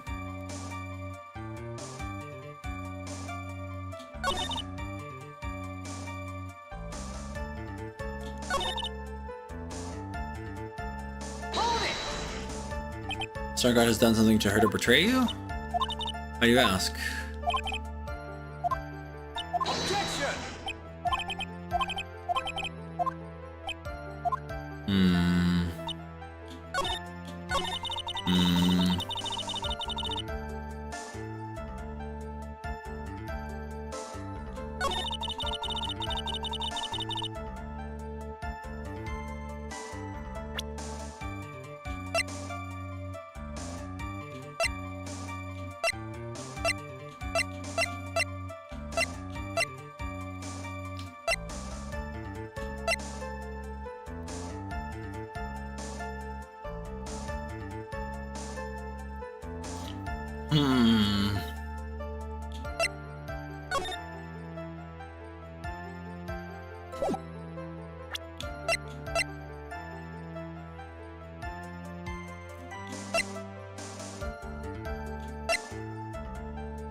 Button was torn off of Juan during his fight with Matt.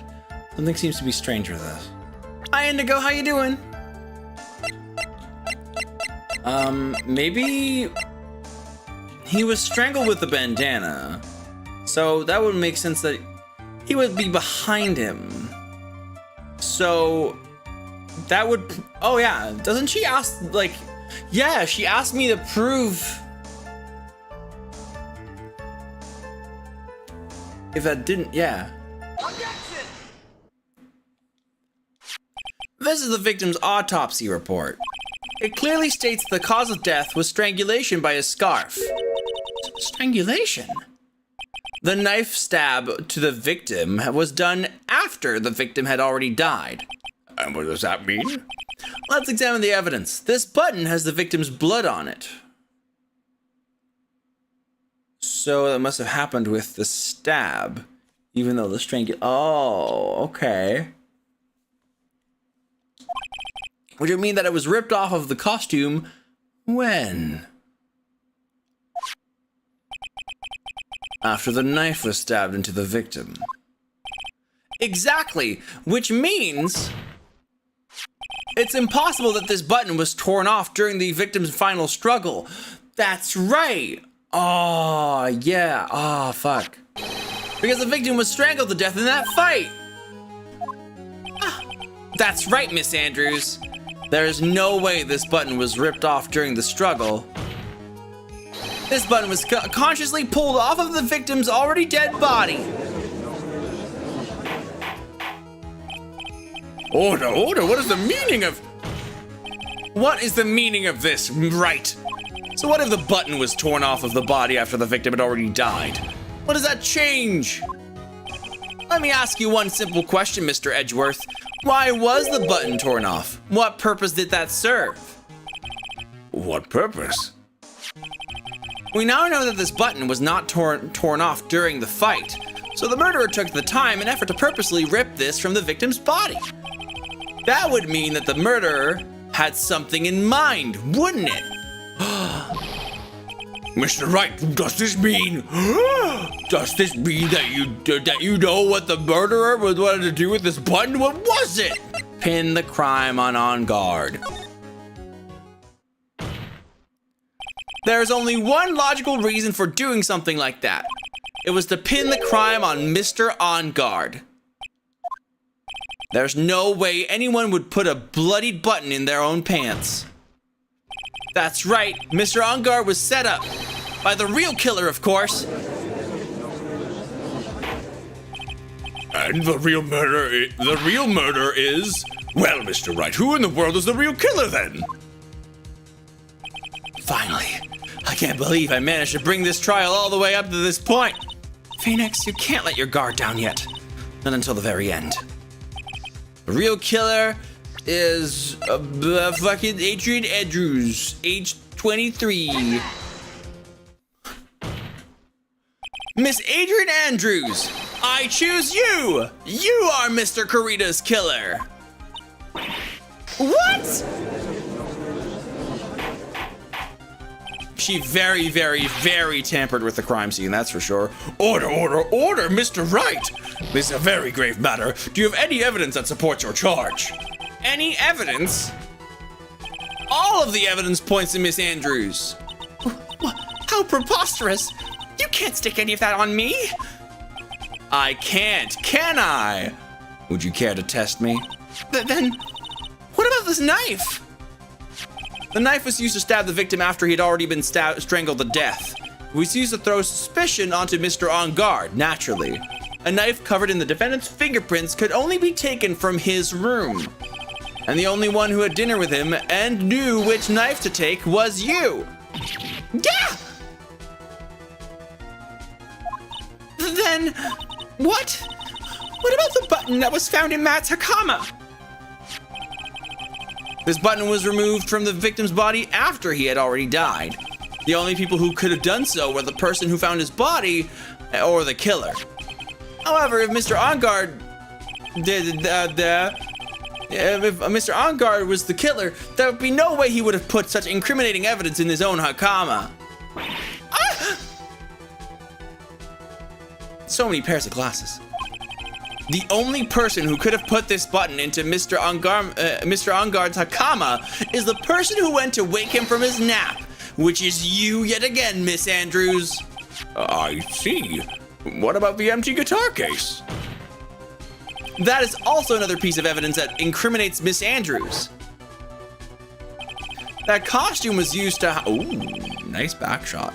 That costume was used to hide the real killer's identity as they fled to the crime scene. God damn, Adrian Andrews, damn it.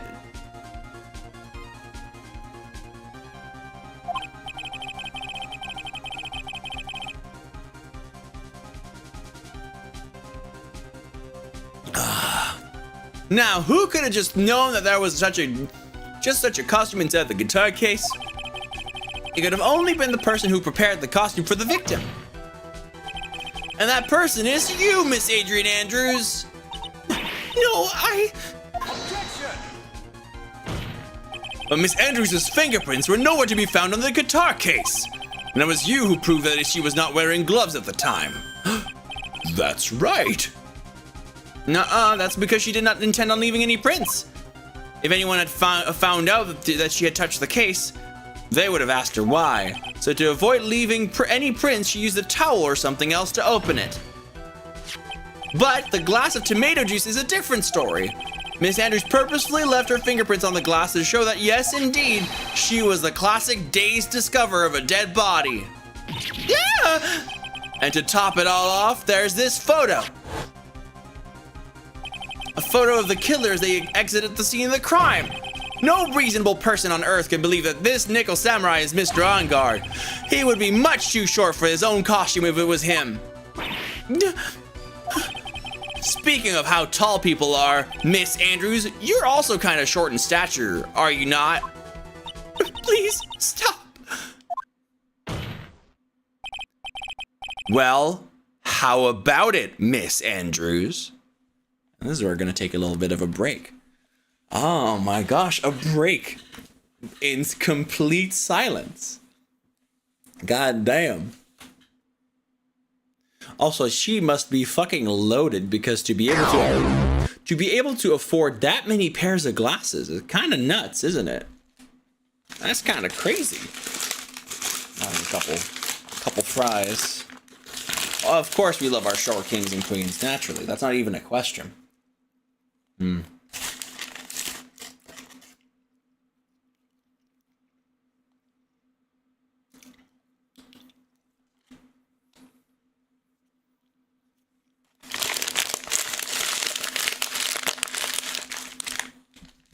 Yum, yum, yum, yum. Short stacks too? That's, of course.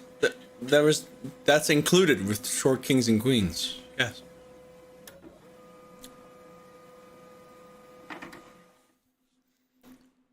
Wow.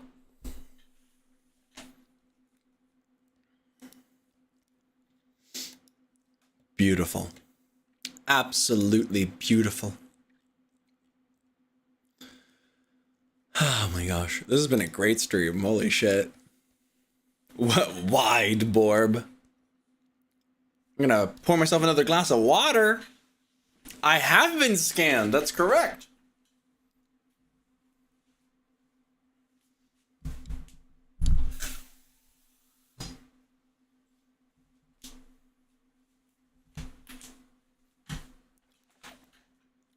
Stacked up like a tower of Belgian waffles, what? I mean, I guess, yeah.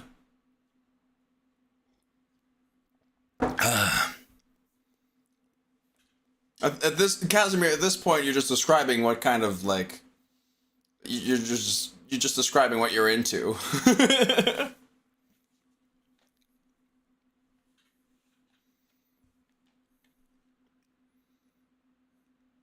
Ever since I saw Midnight in Your Winter subathon, I now understand the appeal of short stacks. That's not even the typical short stack, because typically it also comes with like large breasts. But yes, Midna good.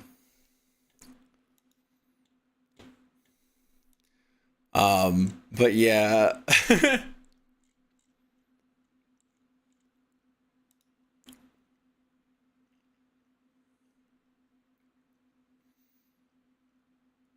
Absolutely. Honestly, short stacks are heckin' amazing. Yep.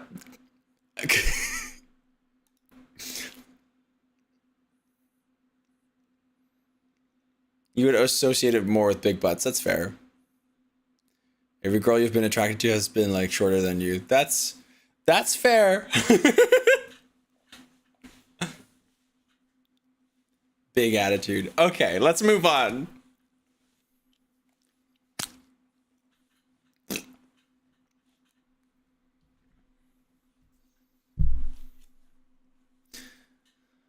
Oh my god.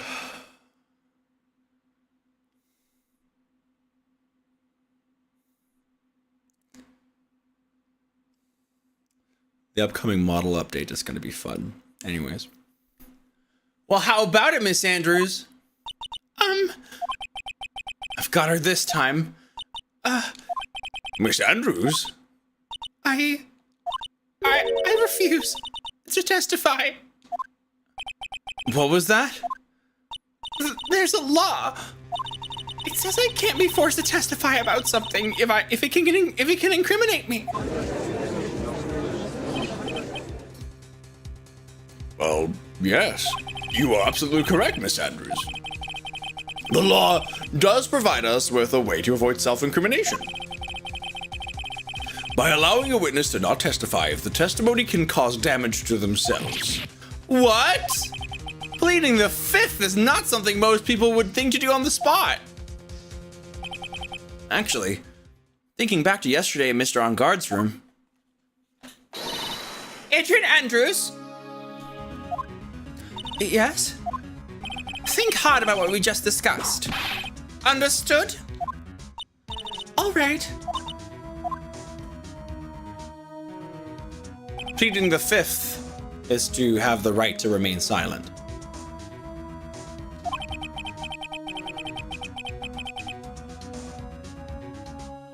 That's when Francisca planted this idea to her head. She must have told Miss Andrews to not testify if things looked bad. You did a good job proving everything up to this point, Phoenix.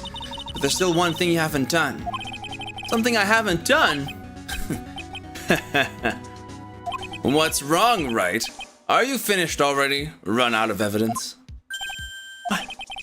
What is so humorous, Mr. Edgeworth?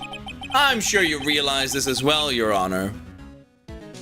But everything the good lawyer here has proven up to this point is meaningless. What? Everything you have proven is circumstantial. Circumstantial? Yes, circumstantial.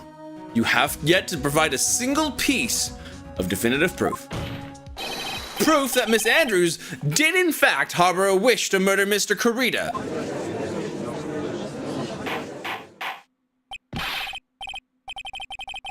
Miss Andrews, did you want to kill Mr. Kurita? I believe this may lead to me incriminating myself, so I will abstain from answering.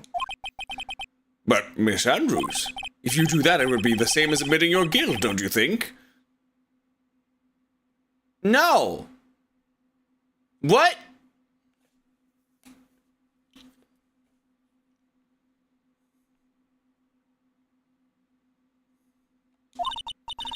Maybe so, or maybe not. There's nothing to prove it either way. Besides, you don't even know what crime I would be guilty of due to my silence. No, she's taking that defiant attitude again. Mia, what should we do? Somehow we've landed in the worst possible situation. I think we've reached a certain conclusion at this point in time.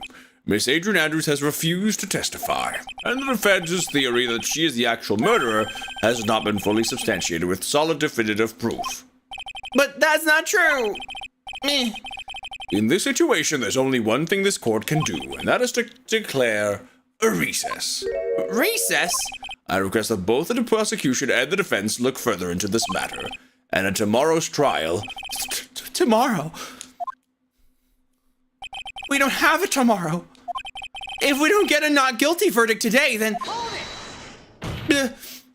Please wait, Your Honor! That's not necessary! The trial, please continue the trial! What are you sweating for? Your client is getting one more day to live, isn't he? That's not it! This isn't about that! Edgeworth, I know you know who the real killer is. Please, let the trial continue. If I don't get the verdict, then Maya... But it's impossible to continue as long as the witness refuses to testify. Now then, this court is... It is not impossible for this trial to continue. Mr. Edgeworth, what are you... It's true Miss Andrews holds the rights against self-incrimination. However, if the topic of conversation were something unrelated to whatever she may be guilty of, then she has no right to withhold testimony. Yes, that's very true, but... Actually, there's one little thing I'm curious about. Miss Andrews, when you found the victim's dead body, you poured yourself a glass of juice. Yes, and? I can't help but think how unnatural that is. Usually when one finds a body, they are shaken up, not stirring a glass of juice. So my actions were unusual, but I've already...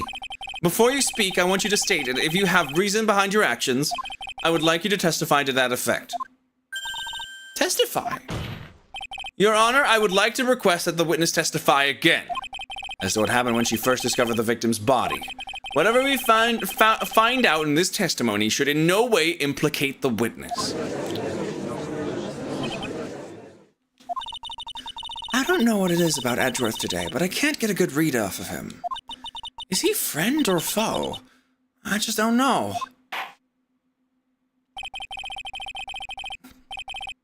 The court acknowledges the prosecution's request. Miss Andrews, if you please. Gosh, it's already like 11. We've been going for a while. We're not done yet. That glass of juice, I didn't really pour it for myself. I was surprised when I walked into the room and saw it in the messy state. And Juan, he was sitting slumped over and tired looking in the corner. When I saw him sitting like that, the thought that he was dead didn't cross my mind. To be honest, I thought he had just fainted or something, so I went to pour him some juice. When I realized that he was dead, that's when I knocked the flower vase over. So you poured that glass of juice for the victim? Why didn't you say so in your earlier testimony? I didn't think I needed to include something so trivial. Phoenix, be careful here. If you can't find anything wrong in this testimony, there's nothing left. I know. Edgeworth, what the heck is going on in that brain of yours? Welcome back from therapy. I hope it was a productive session.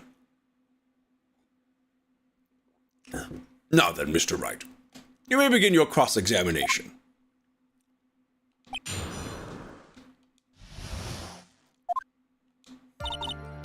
I didn't really pour it for myself. Aw, Hexel, I'm sorry. Yeah, that's rough.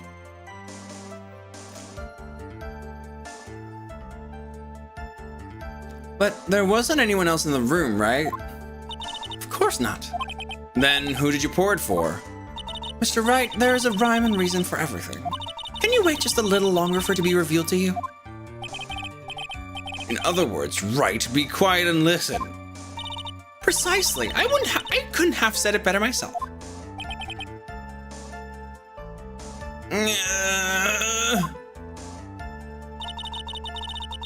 I was surprised when I walked into the room and saw it in that messy state.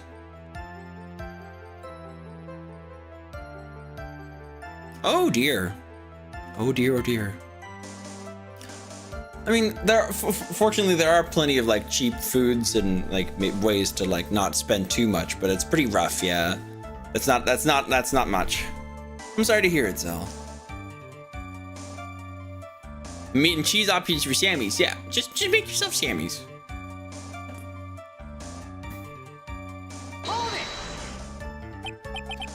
So it was a mess? Are you sure it was a messy because of your fight with Mr. Kurita? I understand your frustrations in not being able to prove your theory, however. Before you go accusing people of crimes, go find yourself some evidence. And then, what did you see next, witness?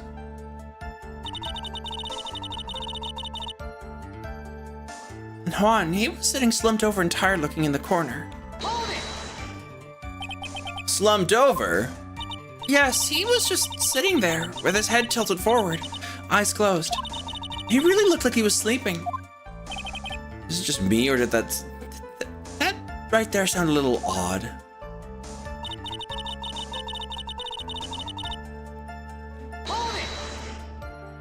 And what did cross your mind? I thought maybe he had smashed everything up in anger because he lost the Grand Prix, and then felt tired after his rampage. So, he decided to take a nap. Anyways, that's what I thought. I see. So you didn't think he was dead at all? To be honest, I thought he just fainted or something. So I went to pour him some juice. You thought he fainted? I thought he was asleep at first. Then the room was in such a messy state, I thought maybe he had gotten into a fight with someone. And that's when you went to pour the glass of juice? Yes, he always had a hard time waking up. So Juan always has a glass of tomato juice to drink. I see. And after that, what happened next?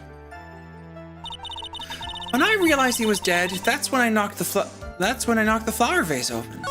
Over what? My bad.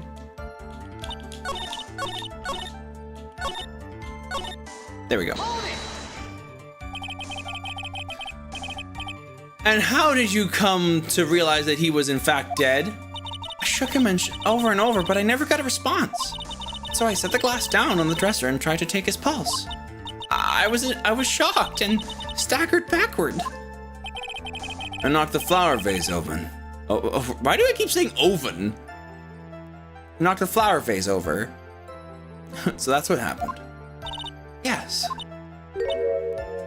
This is what it all comes down to. Huh? This is the absolute end for both sides. And Adrian is letting her guard down. Phoenix, now is our best chance to kill the prosecution's case. Oven. Isn't that a bit harsh? Miss Andrews, will you tell us the truth this time? Okay.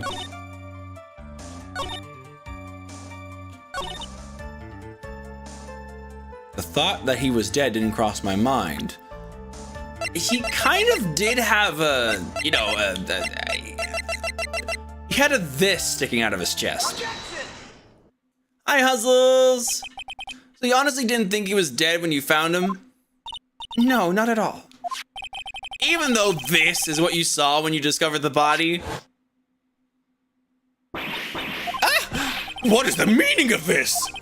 Isn't it obvious, Your Honor? There's a knife sticking straight out of Mr. Kurita's chest. Anyone who saw this scene would have immediately thought that there was a dead man. Well, you see...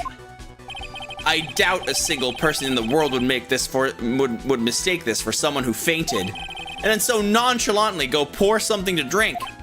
Your point is? Miss Andrews, your testimony just now, it was all one giant lie. Yeah! And your lie has proven one thing very clearly, that you are the real killer. No!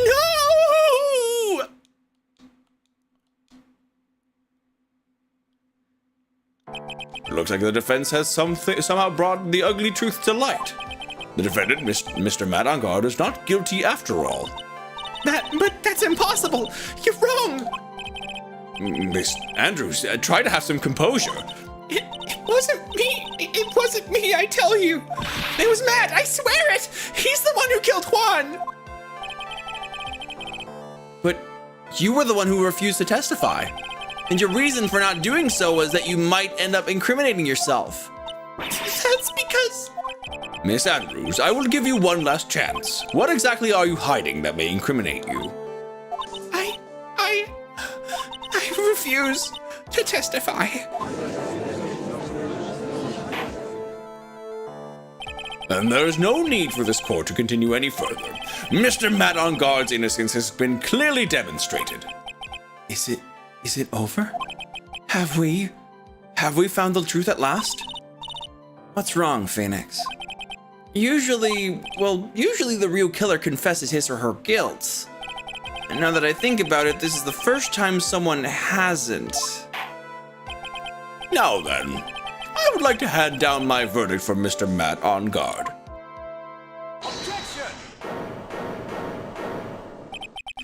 Your Honor, the prosecution feels that it would be premature to pass down a verdict at this time. What? The reason is quite simple. This witness has yet to speak the absolute real truth.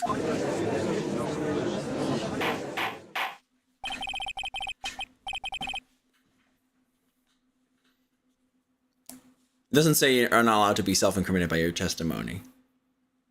Yeah, true.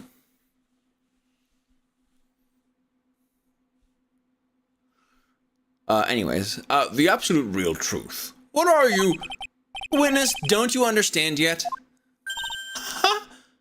I don't know who planted this silly idea in your head, but as long as you protect yourself through your silence, Matt on guard will go free, and in his place, you will become the guilty party. That's a lie. I don't believe you. What? I was told if I spoke, then it would be all over, and Matt would never be declared guilty. What in the world is she talking about? Has she lost it? I can't speak about it. I'm too scared. It's Franziska von Karma. Huh? Don't you remember, Phoenix? Miss Andrews lives by gripping tightly onto the words of others, because she doesn't have the strength to believe in herself. Then, right now, Miss Andrews is... Yesterday, she was tossed a lifesaver by Miss von Karma.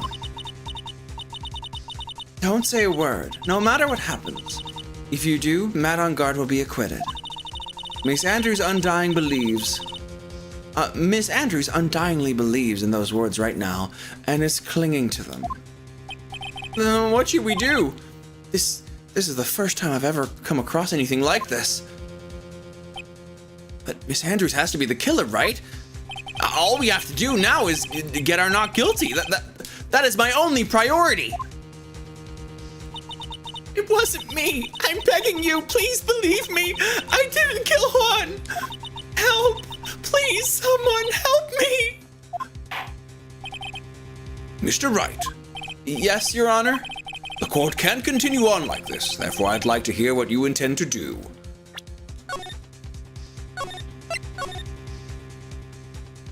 I wonder if we can get a bad ending. What I intend to do? What am I supposed to do? What am I supposed to say? Right, I suggest you think very carefully about this. Think about what this witness did and what she did not do.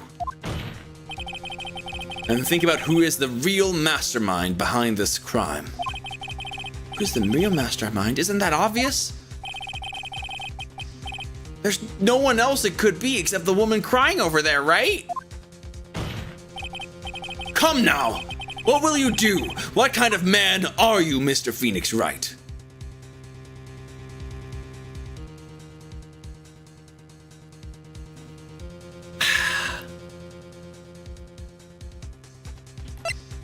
Oh my god.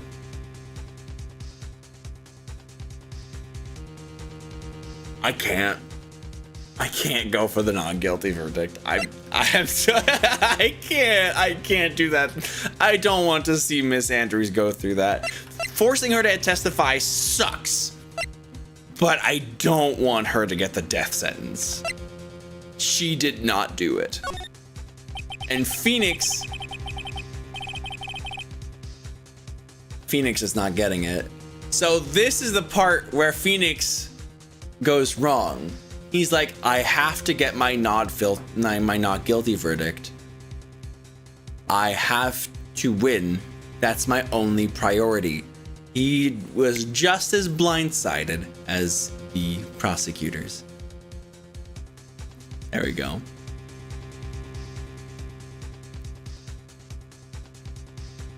I have to win a complete acquittal today. There's no way around that. But I can't bring myself to do it like this. Not when she's making a face like that. Miss Andrews, I would like to know what you are really hiding. Mr. Wright, are you sure you know what you're doing? Sure, Mr. Ongar would get an acquittal, but in his place, you would be found guilty. Is this how you really wanted this trial to end? Be quiet. How dare you? You're trying to trick me. That's enough. I commend you for trying, Mr. Edgeworth. However, it's clear that the defense's theory is the truth. You're wrong.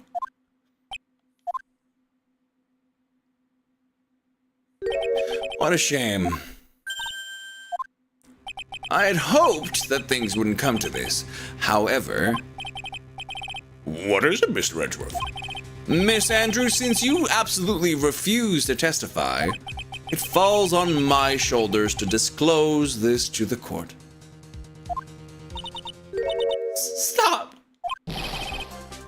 Mr. Edgeworth? This witness, how should I put this? She has an illness. What? And because of this illness, she has tried to commit suicide in the past. Stop! Please stop! No matter how much you want to hide it, it's no use. I have the evidence right here.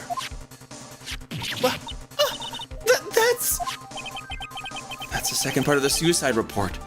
The attempted suicide report.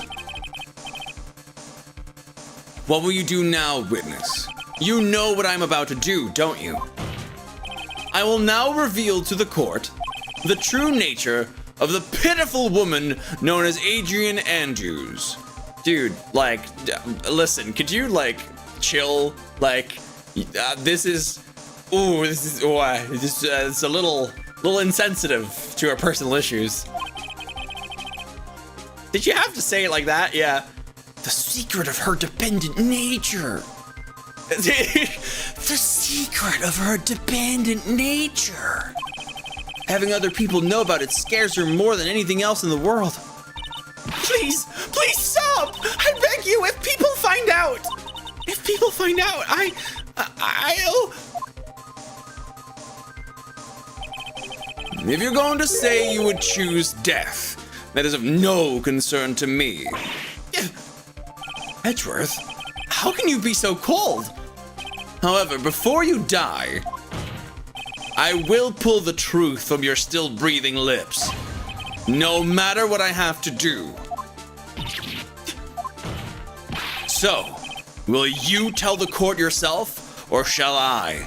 Either way is fine with me. I'll talk. But please, help me. Nothing matters anymore.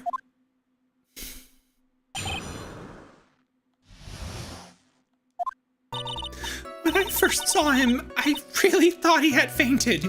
When I realized he was dead, that's when I formulated my plan. Once I made sure there was no one in the hallway, I made a dash back to Matt's room. Then I stabbed Juan's dead body with a knife and ripped off the button.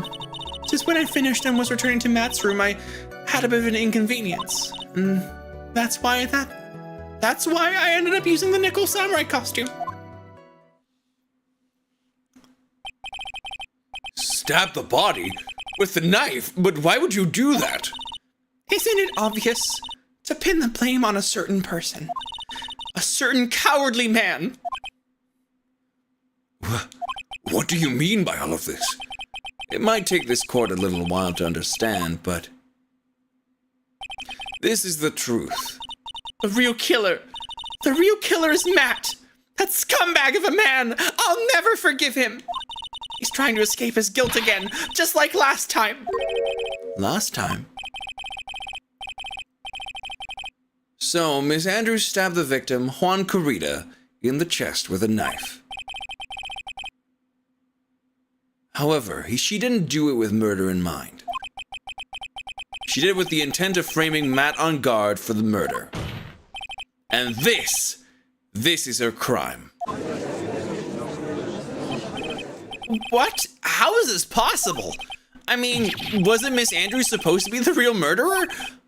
Mr. Wright, please get over your shock and commence the cross-examination. Oh, shit. Oh, fuck. When I first saw him, I really thought he had fainted, honest. But you could tell from the state the room was in that there must have been a fight. Are you telling the truth when you say that you did not know he was dead? He had a scarf tied around his neck. But that scarf is part of the Jammin' Ninja's costume, so I didn't think anything about it. I didn't think anything about it was strange. His head was also tilted down a bit, so I couldn't see his face that well. That's why I thought I'd wake him up and went to pour the juice. When I realized he was dead, that's when I formulated my plan. What is this plan you had? I knew right away the murderer was Matt. I knew because Juan, he was going to expose Matt's weakest weak point in the world. So Matt did this to stop Juan and silence him for good. That's when I thought I should forge some evidence and pin this crime on Matt. So the forged pieces of evidence were the knife and the button. The first thing that came to mind was to plant the knife. Hi Elsa, I'm doing good, how are you? Also hello Cyber Venturer, you came in a bit ago as well. As well as Ratsutera. I'm terrible at saying hi to people when they come in. Hi, I hope you're all doing lovely and having a wonderful time watching.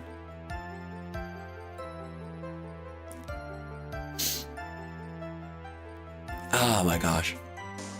Once I made sure there was no one in the hallway, I made a dash back to Matt's room. That was so you could get the knife, correct?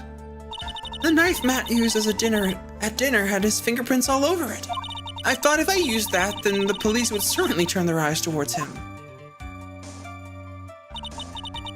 Matt was napping with his costume on at the time. I slipped in, took the knife, and returned to the scene of the crime. And then I stabbed Juan's dead body with the knife and ripped off the button.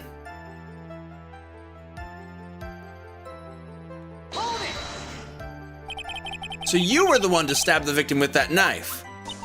It gives me goosebumps to think about it now. What a horrible thing I did. But at the time, I couldn't control my body. It moved on its own. Then when I stabbed Juan's dead body, I suddenly realized something. If I used the button somehow, it could make Matt look even more suspect. So you thought to rip one of the buttons off and then plant it in Mr. Angard's Akama? Yes, that's what I had planned to do. But things never go that smoothly, do they? Thank you, Casimir.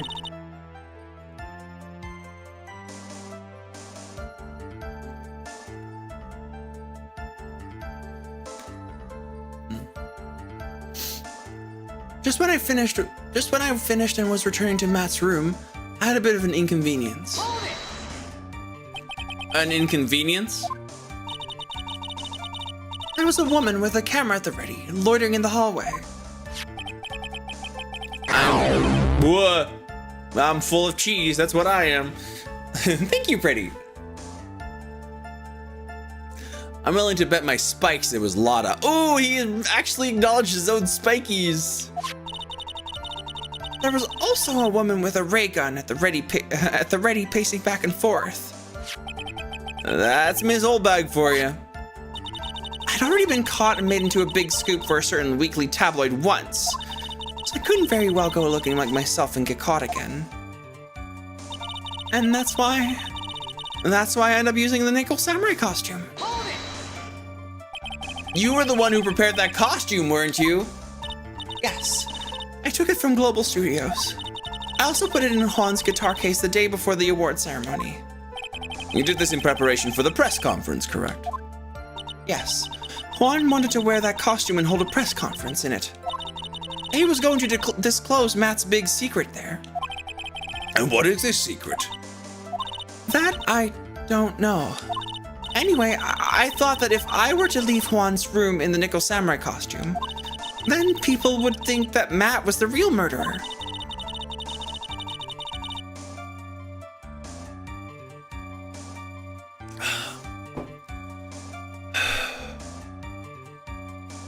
I was very careful not to leave any fingerprints when I opened the guitar case. I absolutely did not want anyone to know about the costume.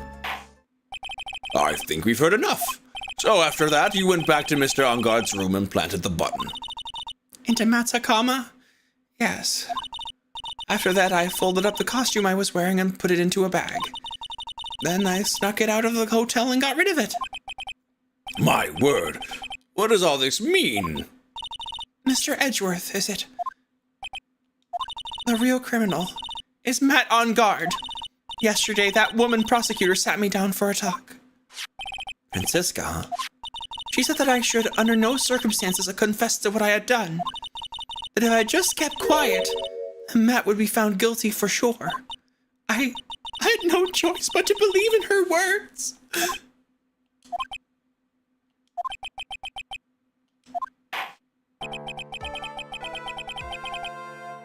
What this witness has done is clearly unlawful.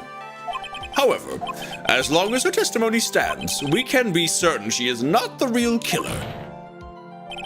Wait, Your Honor. The defense still... Right. It's pointless. At this point in time, it's not possible to indict Miss Andrews on anything. Yes, exactly. There isn't a single piece of evidence that points to her as the murderer. The cross-examination of the witness is over, and so is today's trial. You couldn't establish that the witness was the culprit. Please let it go, Mr. Wright. But... Mr. Edgeworth, please place Miss Andrews under arrest for further questioning. Understood, Your Honor. The prosecution will arrange for her detention immediately. That is all. Court is adjourned for today. Shit.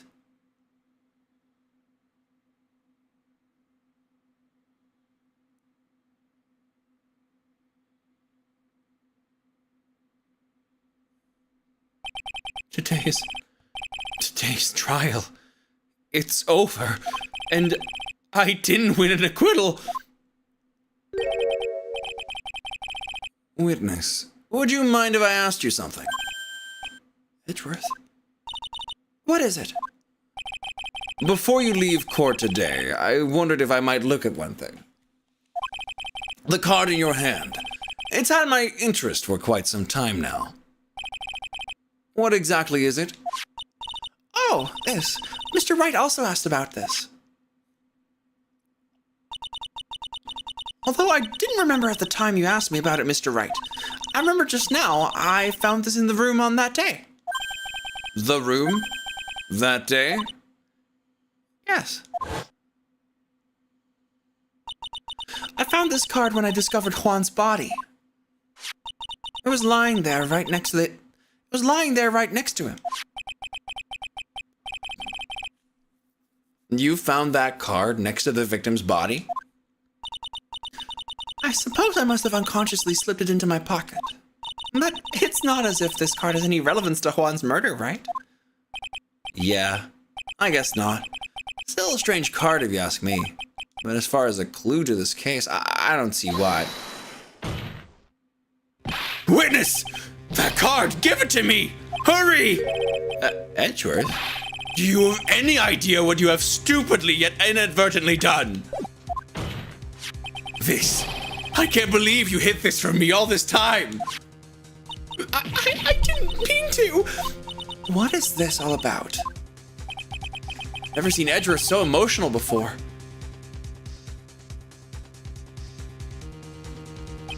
That card, what in the world is it? And what does it mean? To be continued. Oh my God. Comch.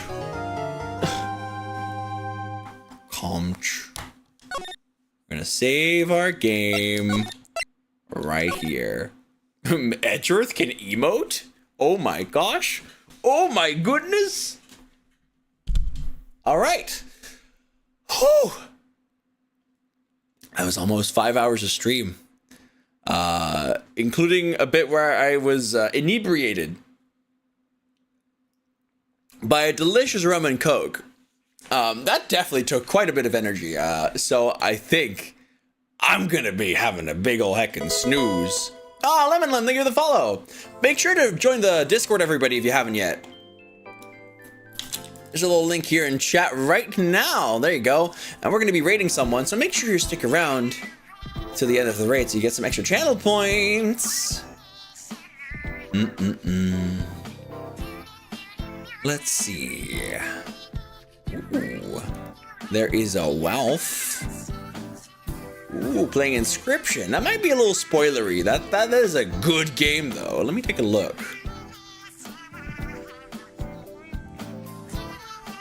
Oh, that seems to be fine. Okay. Then I'm gonna be rating Ralph. There we go. Thank you all so much for watching, everybody. This was amazing. This was a great stream. Holy shit. Oh, thank you again, Timothy, for that. I can raid in between. Oh my gosh. Thanks for a great stream. Thank you for watching. Yeah, make sure to follow the channel if you haven't yet, so you can catch the next one. We've got a little schedule as well. Yeah, join the Discord.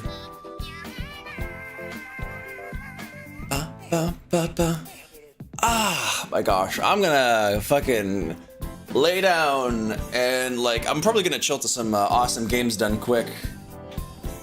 Ugh. Ah, there we go. That's the big stretchies. Definitely can't miss the next one with this cliffhanger. It's pretty fucking amazing. All right. Hey, thank you all so much for watching, you good beans. Let's see. Our raid message is gonna be. And yes, I have an Athena Sykes version of myself. So, objection.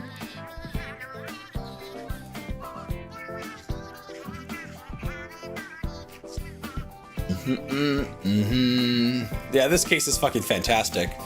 Oh my gosh, Adrian Andrews. I'm so glad we got through it. I could tell Wendy Oldbag is fun, but she was wearing me down. Anyway, love y'all, bye-bye. Oops, timer. Objection with fire.